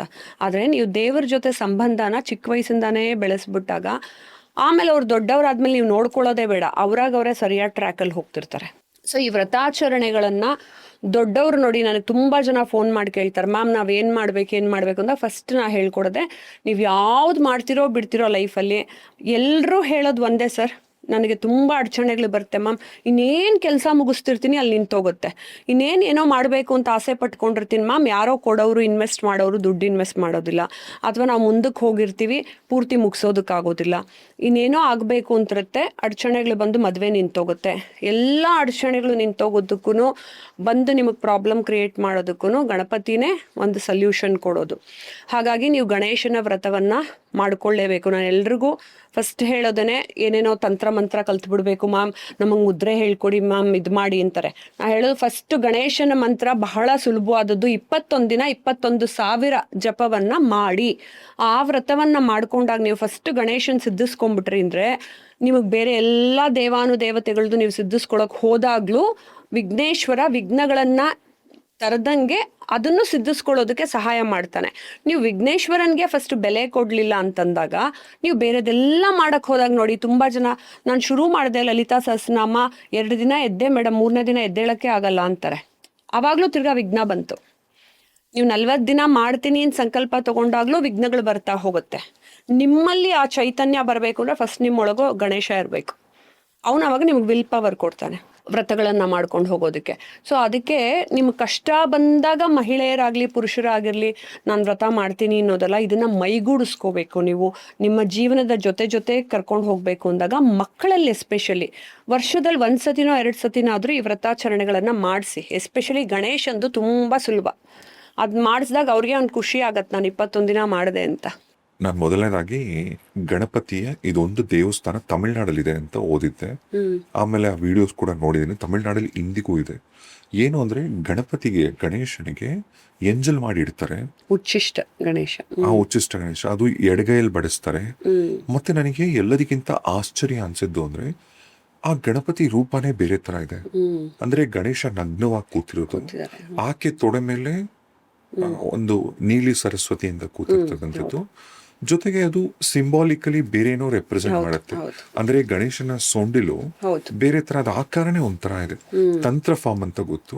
ಇಷ್ಟಕ್ಕೂ ಈ ಗಣಪತಿ ಹೆಸರೇನು, ಯಾಕೆ ಈ ಗಣಪತಿಗೆ ಈ ತರದ ರೂಪ? ನಾವಾಗಲೇ ಹೇಳ್ದಾಗೆ ಅನೇಕ ಪುರಾಣಗಳಲ್ಲಿ ಉಲ್ಲೇಖಿಸಿರೋ ಹಾಗೆ ಗಣೇಶ 32 ಬೇರೆ ಅಂದರೆ ಕ್ಷಿಪ್ರ ಗಣೇಶ ಆಗಿರಬಹುದು, ಲಂಬೋದರ ಆಗಿರಬಹುದು, ಉಚ್ಚಿಷ್ಟ ಗಣಪತಿ ಆಗಿರಬಹುದು, ವಾಂಚಾಕಲ್ಪಲತಾ, ಹೀಗೆ ಬೇರೆ ಗಣೇಶನ ಅವತಾರಗಳಲ್ಲಿ ಇದೆ. ಸೊ ಇದು ಉಚ್ಚಿಷ್ಟ ಗಣಪತಿಯನ್ನು ತಾಂತ್ರಿಕರು ತುಂಬ ಪೂಜೆ ಮಾಡ್ತಾ ಹೋಗ್ತಾರೆ. ಅಂದರೆ ನಮಗೆ ಅದು ಸ್ವಲ್ಪ ಘೋರವಾಗಿ ಕಾಣಿಸ್ಬಹುದು. ಕುಟುಂಬದಲ್ಲಿರುವವರು ಪೂಜೆ ಮಾಡಬೇಕಾ ಮಾಡಬಾರ್ದಾ ಅನ್ನೋದು ಪ್ರಶ್ನೆಗಳು ಬರಬಹುದು. ಯಾಕೆಂದರೆ ಉಚ್ಚಿಷ್ಟ ಗಣೇಶನ್ನ ದೇವಸ್ಥಾನಗಳಲ್ಲಿಟ್ಟು ಪೂಜೆ ಮಾಡೋದಕ್ಕಿಂತ ಹೆಚ್ಚಾಗಿ ಸ್ಮಶಾನದಲ್ಲಿ ಮತ್ತು ಸಿದ್ಧಿ ಮಾಡ್ಕೊಳ್ಬೇಕಾದಂತಹ ತುಂಬ ಜನ ಎಲ್ಲ ಕಡೆ ಕೆಲವಷ್ಟು ಕಡೆ ಮಾತ್ರ ಮಂದಿರಗಳಿದ್ರೂ ಕೂಡ ಉಚ್ಚಿಷ್ಟ ಗಣಪತಿದು ಯಾರು ಸಿದ್ಧಿಸ್ಕೋಬೇಕು ಅಂತ ಆಸೆ ಪಡ್ತಾರೋ ಅವ್ರು ಮಾತ್ರ ಸಪ್ರೇಟಾಗಿ ಇಟ್ಕೊಂಡು ಆ ದೇವರ ಮೂರ್ತಿಯನ್ನು ಅವ್ರು ಪೂಜೆ ಮಾಡ್ತಾ ಹೋಗ್ತಾರೆ. ಬಟ್ ಅದು ಎಷ್ಟು ಪವರ್ಫುಲ್ ಆಗಿದೆ ಅಂದರೆ ನಮಗೆ ನಾರ್ಮಲ್ ಲೈಫ್ ಅವ್ರಿಗೆ ಬೇಕಾಗಿರಲ್ಲ. ಅದು ತುಂಬ ಕಷ್ಟದಲ್ಲಿ ಸಿಕ್ಕಾಕೊಂಡು ನಿಮಗೆ ದಾರಿನೇ ಗೊತ್ತಿರಲ್ಲ. ಆಮೇಲೆ ತುಂಬ ಜನ ಏನೋ 10 ಬಿಸ್ನೆಸ್ ಮಾಡೋಕ್ಕೆ ಹೋಗಿರ್ತಾರೆ, ಎಲ್ಲಾದ್ರಲ್ಲೂ ಸಿಕ್ಕಾಕೊಂಡು ಇನ್ನೇನು ಮುಳುಗೋಗ್ತಿದ್ದೀನಿ ಪಾತಾಳದಲ್ಲಿ ಅಂತಂದಾಗ ನಿಮ್ಗೆ ಆ ಪವರ್ಫುಲ್ ಎನರ್ಜಿ ಬೇಕಾಗತ್ತೆ. ಈಗ ನನಗೆ ನಿಮಗೆಲ್ಲ ಸುಮ್ಮನೆ ಸಂಸಾರದಲ್ಲಿ ಮತ್ತು ಸಮಾಜದಲ್ಲಿ ಚಿಕ್ಕ ಹೋರಾಟಗಳನ್ನು ಮಾಡ್ತಾ ಇರೋರಿಗೆ ನಮಗೆ ರೆಗ್ಯುಲರ್ ಗಣೇಶನ ಪೂಜೆ ಮಾಡ್ಕೊಂಡು ಹೋದ್ರೇ ಸಾಕಾಗಿರುತ್ತೆ. ಅದು ನಾನು ಇನ್ನೊಂದು ಹೇಳ್ತೀನಿ, ವಾಂಚಾಕಲ್ಪಲತಾ, ಅದು ಹೇಗೆ ಮಾಡೋದು ಅಂತ. ಸೊ ಉಚ್ಚಿಷ್ಟ ಗಣಪತಿ ನಿಮ್ಗೆ ಯಾವಾಗ ಬೇಕು ಅಂದರೆ ಸೂಪರ್ ಎನರ್ಜಿ. ಇವಾಗ ಯಾವುದೋ ಯುದ್ಧ ನಡೀತಿದೆ ಅಂತ ಹೇಳಿದಾಗ ನಿಮಗೆ ಅದಕ್ಕೆ ನೀವು ಒಂದು 10 ಜನರನ್ನ ಉಚ್ಚಿಷ್ಟ ಗಣಪತಿ ಪೂಜೆ ಮಾಡೋವಂಥವ್ರನ್ನ ಕೂಡಿಸಿ ಮಾಡಿಸಿದಾಗ ಆ ಎನರ್ಜಿಗಳನ್ನೆಲ್ಲ ಕಂಟ್ರೋಲ್ ಮಾಡ್ಬೋದು. ಇದೆಲ್ಲ ಹಳೆ ಕಾಲದಲ್ಲಿ ಋಷಿ ಮುನಿಗಳು ತಪಸ್ ಮಾಡಿದ್ರೆ ಮಳೆ ಬಾ ಅಂದರೆ ಮಳೆ ಬರ್ತಿತ್ತು, ಎಲ್ಲವೂ ನಡೀತಿತ್ತಲ್ಲ. ಹಾಗದು ಅಂದರೆ ನೀವು ಅವಾಗಲೇ ಹೇಳಿದ್ರೆ ಅದು ಎಂಜಿಲ್ ತಿನ್ನಿಸ್ಬಹುದಾ, ದೇವ್ರಿಗೆ ಹಿಂಗೆ ಮಾಡಬಹುದಾ ಅಂತ ಅಂದ್ಬಿಟ್ಟು ನಾವು ಇದನ್ನೇ ಮಾತಂಗಿಗೆ ಹೋದ್ರೂ ಅವಳು ಕೂಡ ಉಚ್ಚಿಷ್ಟ ದೇವತೆ ಅಲ್ಲ, ಅವಳಿಗೂ ಕೂಡ ಇವಾಗ ರಾಮನ್ಗೆ ಶಬರಿ ಕೊಟ್ಲಲ್ಲ, ಹಣ್ಣು ತಿಂದು ತಿಂದು ಯಾವ್ದು ಚೆನ್ನಾಗಿದೆ ಯಾವ್ದು ಚೆನ್ನಾಗಿಲ್ಲ ಅಂತ, ಹುಳಿ ಇರಬಹುದು ಅಂತ ಅಂದ್ಬಿಟ್ಟು ಕೊಟ್ಟ ಹಾಗೆ ಪ್ರೀತಿಯಿಂದ ನೀವು ದೇವ್ರಿಗೆ ಏನನ್ನು ಕೊಟ್ರು ದೇವರು ಸ್ವೀಕರಿಸ್ತಾರೆ, ಯಾವಾಗ ನೀವು ಆ ಮಟ್ಟಕ್ಕೆ ಹೋದಾಗ ಭಕ್ತಿಯಲ್ಲಿ. ಅದಕ್ಕೆ ಉಚ್ಚಿಷ್ಟ ಗಣಪತಿ ಇದೆಲ್ಲ ಸಡನ್ ಆಗಿ ಒಬ್ರು ಕುಟುಂಬದಲ್ಲಿರೋರು ಮತ್ತೆ ಗಣಪತಿ ಶುರು ಮಾಡ್ತಿರೋವಾಗಲೇ ತಗೊಳ್ಳೋದಿಲ್ಲ ಆ ಅವತಾರದ ಗಣೇಶನ, ಬಿಕಾಸ್ ಆ ಎನರ್ಜಿನ ತಡ್ಕೊಳ್ಳೋ ಶಕ್ತಿ ನಮ್ಗಿರ್ಬೇಕಲ್ಲ. ಆದರೆ ಆ ಪ್ರಾಕ್ಟೀಸಸ್ ಇದೆ, ಅದನ್ನ ತಾಂತ್ರಿಕರು ಮಾಡ್ತಾರೆ. ಆ ತಾಂತ್ರಿಕರು ಅಂತ ಹೇಳಿದ ತಕ್ಷಣ ಕೆಟ್ಟದ್ದಕ್ಕೆ ಮಾಡ್ತಾರೆ ಅನ್ನೋದಲ್ಲ. ತಂತ್ರವಿದ್ಯೆನ ನಾವುಗಳು ಎಲ್ಲ ಆಚರಣೆ ಮಾಡೋದು, ಮನೆಯಲ್ಲಿ ರಂಗೋಲಿ ಹಾಕೋದು, ಪೂಜೆ ಮಾಡೋದು ಎಲ್ಲವೂ ತಂತ್ರ ರಿಲೇಟೆಡ್, ಈವನ್ ಶ್ರೀಚಕ್ರ ಅದೆಲ್ಲ. ಸೊ ಆದರೆ ನಮಗೆ ಯಾವ ಎನರ್ಜಿ ಬೇಕು ಅನ್ನೋದ್ರ ಮೇಲೆ ಆ ಗಣೇಶನ ಸ್ವರೂಪವನ್ನು ನಾವು ಚೂಸ್ ಮಾಡಿಕೊಂಡು ನಾವು ಪೂಜೆ ಮಾಡ್ಕೋಬಹುದು. ಉಚ್ಚಿಷ್ಟ ಗಣೇಶಂದಿದೆ, ನೀವು ಹೇಳ್ದಂಗೆ ಅದ್ರ ಆಕಾರವೇ ಬೇರೆ ಥರ ಇದೆ, ಮತ್ತು ಅದ್ರ ತೊಡೆ ಮೇಲೆ ಕೂತಿರೋ ದೇವಿ ಹತ್ರ ಸೊಂಡಿಲು ಒಂದು placement is in a different place. So ಅದನ್ನೆಲ್ಲ ಮನುಷ್ಯ ನೋಡಿದಾಗ ಯಾಕೆ ಹಿಂಗಿದೆ ಅಂತ ಅಂದ್ಬಿಟ್ಟು ಆಶ್ಚರ್ಯ ಪಡ್ತೀವಿ. ಆದರೆ ಆ ಗಣೇಶನ ಎನರ್ಜಿ ಇಸ್ ಡಿಫ್ರೆಂಟ್. ನೀವು ಅದನ್ನೆಲ್ಲ ದೇವರುಗಳಲ್ಲೂ ನೋಡಬಹುದು. ನೀವು ಸೌಮ್ಯ ಗೌರಿಯನ್ನು ನೋಡ್ತೀರಾ, ಮಹಾಕಾಳಿಯನ್ನು ನೋಡ್ತೀವಿ. ಅದೇ ರೀತಿ ಉಗ್ರವಾಗಿರುವ ಸೌಮ್ಯವಾಗಿರುವ ಶಿವನನ್ನು ನೋಡ್ತೀವಿ ನಾವು. ಆ ಥರ ಎಲ್ಲ ದೇವ್ರಿಗೂ 2-3-4 ಅವತಾರಗಳು ಮತ್ತು ಸ್ವರೂಪಗಳನ್ನು ಕಾಣ್ತಾ ಹೋಗ್ತೀವಿ. ನಮ್ಮ ಜೀವನಕ್ಕೆ ಯಾವ ಎನರ್ಜಿ ಬೇಕೋ ಅದನ್ನು ತಗೊಂಡು ನಾವು ಪೂಜೆ ಮಾಡ್ತೀವಿ. ಬಟ್ ಉಚ್ಚಿಷ್ಟ ಗಣೇಶನ್ಗೆ ನೀವು ಅದೊಂದೇ ಅಲ್ಲ, ದಶಮಹಾದೇವಿಗಳಲ್ಲೂ ಈ ರೀತಿ ಎಂಜಿಲ್ ಮಾಡಿರೋದು ಅನೇಕ ದೇವಾನುದೇವತೆಗಳಿಗೆ ಅವರು ನೈವೇದ್ಯವನ್ನು ಇಡ್ತಾರೆ. ಅಂದರೆ ಯಾವ್ದು ಚೆನ್ನಾಗಿದೆ ಯಾವ್ದು ಚೆನ್ನಾಗಿಲ್ಲ ಅನ್ನೋದು. ಅದನ್ನು ವೈದಿಕ ಧರ್ಮದ ಆಚರಣೆಗಳಲ್ಲಿ ಕೆಲವರು ಒಪ್ಕೊಳ್ಳೋದಿಲ್ಲ. ನೀನು ಹೆಂಗೆ ಎಂಜಿಲ್ ಮಾಡಿಬಿಟ್ಟು ದೇವ್ರಿಗೆ ಕೊಡ್ತೀಯಾ ಅಂತ ಹೇಳೋದನ್ನ. ಸೊ ಆ ದೇವರ ಆಚರಣೆನೂ ಇದೆ. ಗಣೇಶನ ಒನ್ ಆಫ್ ದ ಸ್ವರೂಪಸ್. ಇವಾಗ ಅವರು ನಿನಗೆ ಜ್ಞಾನ ಬೇಕು ಭಕ್ತಿ ಬೇಕು ಅಂತಂದಾಗ ಜ್ಞಾನಕ್ಕಾಗಿ ಸರಸ್ವತಿನ ಕೂಡಿಸ್ಕೊಂಡಿರೋದು ಅಂತ. ಅಂದರೆ ಎಗೇನ್ ಹೇಳ, ಶಾರದೆ ಅನ್ನೋದು ಅಲ್ಲಿ ಸರಸ್ವತಿ ಅನ್ನೋದು ಒಂದು ಸಿಂಬಾಲಿಕ್ ದೇವಿ, ಅವಳು ಜ್ಞಾನ ಸ್ವರೂಪಿಣಿ. ಈ ಬ್ರಹ್ಮನ ಹೆಂಡತಿ ಸರಸ್ವತಿನ ಕೂಡಿಸ್ಕೊಂಡಿದ್ದಾರೆ ಅಂತ ಅನ್ನೋದಲ್ಲ. ಇನ್ನೊಂದು ಎಷ್ಟು ಚೆನ್ನಾಗಿ ಉಲ್ಲೇಖಿತವಾಗಿದೆ ಅಂತ ಹೇಳಿದ್ರೆ ಪುರಾಣಗಳಲ್ಲಿ ಶಿವ ಪಾರ್ವತಿನೇ ಅವ್ರ ಮದುವೆ ಸಮಯದಲ್ಲಿ ಗಣೇಶನ ಪೂಜೆ ಮಾಡ್ಬಿಟ್ಟು ಮದುವೆ ಆದ್ರಂತೆ. ಇವಾಗ ಸಾಮಾನ್ಯ ಜನರು ಏನು ಪ್ರಶ್ನೆ ಕೇಳ್ತಾರೆ, ಗಣೇಶನೇ ಹುಟ್ಟಿರ್ಲಿಲ್ಲ, ಗಣೇಶನ್ಗೆ ಹೆಂಗೆ ಪೂಜೆ ಮಾಡಿದ್ರು ಅಂತ ಕೇಳ್ತಾರೆ. ಯಾಕೆ ಇದನ್ನ ಹೇಳ್ತಿದ್ದೀನಿ ಅಂದರೆ, ದೇವಾನುದೇವತೆಗಳು ತುಂಬ ಸಲ ಸಿಂಬಾಲಿಕ್ ಆಗಿ ನಾವು ಆ ಹೆಸರುಗಳನ್ನ ಹೇಳ್ತಾ ಹೋಗ್ತೀವಿ. ಅಂದರೆ ಆ ಎನರ್ಜಿ ಇಸ್ ದಟ್ ಸರಸ್ವತಿದಾಗಿರಬಹುದು ಅಂತ. ಶಿವ ಪಾರ್ವತಿ ಮದುವೆ ಮಾಡ್ಕೊಳ್ಳೋಕೆ ಮುಂಚೆನೇ ಗಣೇಶನ ಪೂಜೆ ಮಾಡಿದ್ರು ಅಂತಂದರೆ, ಗಣೇಶ ಆಗರೆ ಇವ್ರ ಮದುವೆಗೆ ಮುಂಚೆನೇ ಬಂದಿದ್ನ, ಮದುವೆ ಆದ್ಮೇಲೆ ಬಂದಿದ್ನ, ಎಷ್ಟು ಯುಗಗಳಿಂದ ಇದ್ದ, ಅಥವಾ ದೇವಾನುದೇವತೆಗಳ ಸೃಷ್ಟಿಗಳಲ್ಲಿ ಮೂಲ ಯಾರು ಉದ್ಭವ ಆದ್ರು ನಮ್ಗೆಲ್ರಿಗೂ ಆವಾಗಲೇ ಹೇಳ್ದಂಗೆ ಇದು ಗೌಪ್ಯವಾದ ವಿಚಾರಗಳು. ನೀವು ತಿಳ್ಕೊಳ್ತಾ ಹೋದಾಗ್ಲೂ ದೇವಾನುದೇವತೆಗಳೇ ತಪಸ್ ಮಾಡ್ತಾ ಇದ್ದಾರೆ ಅಂತಂದಾಗ ಗಣೇಶ ಆಗರ ಮೊದಲೇ ಇದ್ನ ಅನ್ನೋದು ಪ್ರಶ್ನೆ ಬರುತ್ತೆ. ಬಟ್ ಇದು ಉಲ್ಲೇಖಿತವಾಗಿದೆ, ಅವರಿಬ್ರು ಮದುವೆಗೆ ಮುಂಚೆನೂ ಗಣೇಶನ ಪೂಜೆ ಮಾಡಿದ್ರು ಅಂತ. ಆದರೆ ಗಣೇಶನ ಆಮೇಲೆ ತಿರ್ಗಾ ಪಾರ್ವತಿ ಸೃಷ್ಟಿ ಮಾಡಿದ್ದು ಎನರ್ಜಿ ಕೊಟ್ಟು ಅಂತ. ಸೊ ಇಲ್ಲೇನು ಅಂತ ಹೇಳಿದ್ರೆ, ಅದೇ ಅವ್ರ ತೊಡೆ ಮೇಲೆ ಸರಸ್ವತಿ ಅಂತ ಹೇಳಿದ್ರೆ ಜ್ಞಾನ ಸ್ವರೂಪಿಣಿ. ಗಣೇಶ ಬುದ್ಧಿ ಸ್ವರೂಪ, ಜ್ಞಾನ ಸ್ವರೂಪ, ಮತ್ತು ನಿನಗೆ ಕಷ್ಟಗಳ ಹರಣ ಮಾಡುವಂಥವನು. ಬಟ್ ಅಷ್ಟೇ ಕಷ್ಟ ನಿವಾರಕನೂ ಅವನೇ, ಕಷ್ಟಗಳನ್ನು ಸೃಷ್ಟಿ ಮಾಡೋನು ಅವನೇ. ಯಾಕೆಂದ್ರೆ ಮನುಷ್ಯ ಅಹಂಕಾರದಿಂದ, ಇದು ಚಂದ್ರನ ಕಥೆಯಲ್ಲೂ ಬರುತ್ತೆ ನೋಡಿ, ಮನುಷ್ಯ ಯಾವಾಗ ಅಹಂಕಾರದಿಂದ ತನ್ನ ಕರ್ತವ್ಯಗಳನ್ನು ಮರೆತು ಅಥವಾ ಮಾನವೀಯತೆಯನ್ನು ಮರೆತು ಜನಗಳ ಜೊತೆ ಕೆಟ್ಟದಾಗಿ ಬಿಹೇವ್ ಮಾಡ್ತಾನೋ, ಅವಾಗ ನಿನಗೆ ಬುದ್ಧಿ ಕಲಿಸ್ತೀನಿ ಅಂತ ಕಷ್ಟಗಳನ್ನು ತಂದಿಡ್ತಾನೆ. ಸೊ ಅದು ಕಷ್ಟ ನಿವಾರಕನೂ ಹೌದು, ಕಷ್ಟಗಳನ್ನು ಸೃಷ್ಟಿಕರ್ತಾನೋ ಅವನೇ. ಈಗ ಪ್ರತಿ ವರ್ಷ ಮಾಡೋ ಗಣೇಶನ ಹಬ್ಬಕ್ಕೆ ಏನೇನೋ ಮಾಡ್ತಾರೆ. ಬಾಹುಬಲಿ ಗಣೇಶ ಅಂತ ಅಂದ್ಬಿಟ್ಟು ಗಣೇಶನ ಸಿಲಿಂಡರ್ ಎತ್ಕೊಂಡಂಗಂತೆ, ಆಮೇಲೆ KGF ಗಣೇಶ ಅಂತ ಕೂಡ. ಗಣಪತಿ ಅದು ಓಕೆ, ಬೇಜಾರು ಮಾಡ್ಕೊಳ್ಳಲ್ಲ. ಗಣಪತಿ ಬೇಜಾರು ಮಾಡ್ಕೊಳ್ಳಲ್ಲ. ಹೆಂಗಿದ್ರು ಸರಿ ನಾವು ಪ್ರೀತಿಸ್ತೀವಿ, ಪೂಜಿಸ್ತೀವಿ ಗಣಪತಿನ. ಆದ್ರೆ ಈಗ ಗಣಪತಿಗೆ ಒಂದು ರೂಪ ಇದೆ. ಗಣಪತಿನ ಸೀರೆ ಉಡಿಸ್ತಾರೆ. ಸೀರೆ ಉಡಿಸಿ ಗಣೇಶನ ವಾಂಚಾ ಕಲ್ಪಲತ, ಈ ಹೆಣ್ಣಿನ ರೂಪದಲ್ಲಿ ಗಣೇಶನ ಪೂಜಿಸ್ತಕ್ಕಂಥ ಇದ್ರ ಹಿಂದೆ ಏನು ಅದರ ಅರ್ಥ? ಆಕ್ಚುಲಿ ನನಗೆ ಇಷ್ಟವಾದ ಸ್ವರೂಪ ಅದು ವಾಂಚಾ ಕಲ್ಪಲತ ವ್ರತ. ನಮಗೆ ಶ್ರೀವಿದ್ಯೆ ಕಲಿಬೇಕಾದ್ರೆ ಅದರಲ್ಲಿ ಲೆವೆಲ್ಸ್ ಆಫ್ ವಿದ್ಯೆನ ಕಲಿಸ್ತಾ ಹೋಗ್ತಾರೆ. ಅದರಲ್ಲಿ ಕೊನೆ ಲೆವೆಲಲ್ಲಿ ವಾಂಚಾ ಕಲ್ಪಲತಾ ವಿದ್ಯೆಯನ್ನು ಕಲಿಸ್ಕೊಡ್ತಾರೆ. ಯಾಕೆ ಅಂತ ಹೇಳಿದ್ರೆ, ಅದು ಅಂದರೆ ಮೊದಲ ಇದರಲ್ಲಿ ಕಳಿಸಲ್ಲ, ಆಮೇಲೆ ಹೋಗ್ತಾ ಅದರ ಮಂತ್ರ ಎಷ್ಟು ಬ್ಯೂಟಿಫುಲ್ ಆಗಿದೆ ಅಂತ ಹೇಳಿದ್ರೆ, ನಾವು ಓಂ ಭೂರ್ಭುವಃ ಸ್ವಃ ಏನು ಗಾಯತ್ರಿ ಮಂತ್ರವನ್ನು ಹೇಳ್ತೀವಿ, ಗಾಯತ್ರಿ ಮಂತ್ರ, ಗಣೇಶ ಮಂತ್ರ ಮತ್ತು ನಮ್ಮ ಪಂಚದಶಿ ಮಂತ್ರ, ಲಲಿತಾ ತ್ರಿಪುರ ಸುಂದರಿದು. ಸೊ ಅದು ವಾಂಚಾ ಕಲ್ಪಲತಾಲಿ ಅವಳನ್ನ ಗಣೇಶನ್ನ ನೀವು ದೇವಿ ಸ್ವರೂಪದಲ್ಲಿ ದೇಹ ಭಾಗವನ್ನು ನೋಡ್ತೀರಾ, ತಲೆ ಭಾಗ ಗಣೇಶಂದಿರುತ್ತೆ. ಅದು ಹೇಗಿದೆ ಕಾಂಬಿನೇಷನ್ ಪವರ್ಫುಲ್ ಅಂದರೆ ಇಡೀ ಬ್ರಹ್ಮಾಂಡದ ಸೃಷ್ಟಿಕರ್ತೆ ಅವಳು ಲಲಿತಾ ಪರಮೇಶ್ವರಿಯ ದೇಹ ಮತ್ತು ಗಣೇಶಂದು ತಲೆ. ಸೊ ನೀವು ಗಣೇಶ ಒಬ್ಬನಿಗೆ ವಾಂಚಾ ಕಲ್ಪಲತಾಗಿ ನೀವು ಪೂಜೆ ಮಾಡಿದ್ರೆ ಸಾಕು, ಅದು ಶಿವಶಕ್ತಿ ಸ್ವರೂಪಿಣಿಯಾಗಿರತಕ್ಕಂತಹ ಪಾರ್ವತಿಯೂ ಇದ್ದಾಳೆ, ಗಣೇಶನೂ ಇದ್ದಾನೆ, ಎಲ್ಲ ಎನರ್ಜಿಗೂ ಒಟ್ಟಿಗೆ ಪೂಜೆ ಮಾಡಿದ ಹಾಗೆ. ನಾವು ಹೇಗೆ ಉಚ್ಚಿಷ್ಟ ಗಣಪತಿಗೆ ನಾವು ಕುಟುಂಬದಲ್ಲಿರುವಂಥ ಅಂದರೆ ನಾವೆಲ್ಲ ಸಂಸಾರದಲ್ಲಿರುವಂಥವರು ಮತ್ತು ಸಿಂಪಲ್ ಜೀವನ ನಡೆಸೋವಂಥವ್ರು ಪೂಜೆ ಮಾಡಲ್ವೋ, ವಾಂಚಾ ಕಲ್ಪಲತಾ ಗಣೇಶನ ಪೂಜೆನ ನೀವೆಲ್ಲರೂ ಮಾಡ್ಕೋಬಹುದು. ಅದ್ರ ಮಂತ್ರಗಳು ನಿಮಗೆ ಸಿಗತ್ತೆ. ಆ ವ್ರತವನ್ನು ನೀವು ಮಾಡ್ಕೊಳ್ತಾ ಹೋದಾಗ ನೀವು ಒಂದೇ ಸ್ವರೂಪದಲ್ಲಿ 3 ದೇವರಿಗೆ ಪೂಜೆ ಮಾಡಿದ ಹಾಗೆ, ಶಿವ, ಶಕ್ತಿ, ಗಣೇಶ.